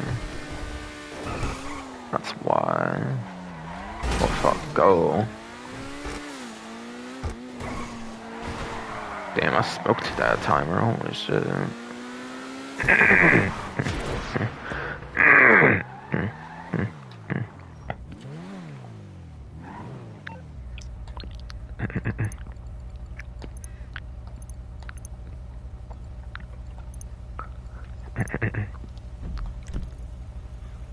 Alright, I'm not gonna do this on stream, I'm just gonna drive up to there. I guess do it after the stream here. I'm not letting this be a 4-hour fucking stream, fucking throwing and everything. Fucking tired his body and everything today. Fucking swear, fuck.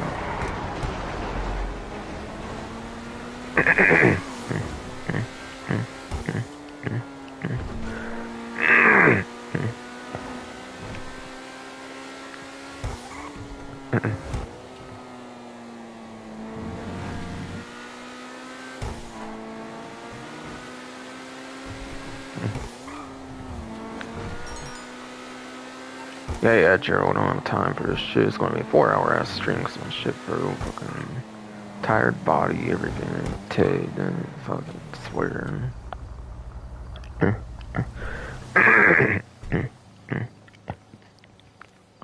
Fucking swear indeed. And of course, it's almost 12 p.m. now. Wow. Thanks a lot, fucking fro making it 12 p.m. now. Fucking Christ. Yes. That is finally gonna pretty much be it for this fucking stream here. So I was so fucking tired and to take quite a few breaks and shit. This would have definitely been under like 3 hours if it weren't the case. I don't know. Or less than 3 hours at least. That's gonna be it for this fucking stream. Next stream will be maybe on Saturday, because I think Easter Sunday is actually on the 31st this year. So yeah. Of course, it would just be an event stream while my throat's still being a fucking super huge cunt and shit anymore. Yeah, that's finally gonna be it for this stream. Hope you fucking enjoyed. I have no time right now. Fucking shit.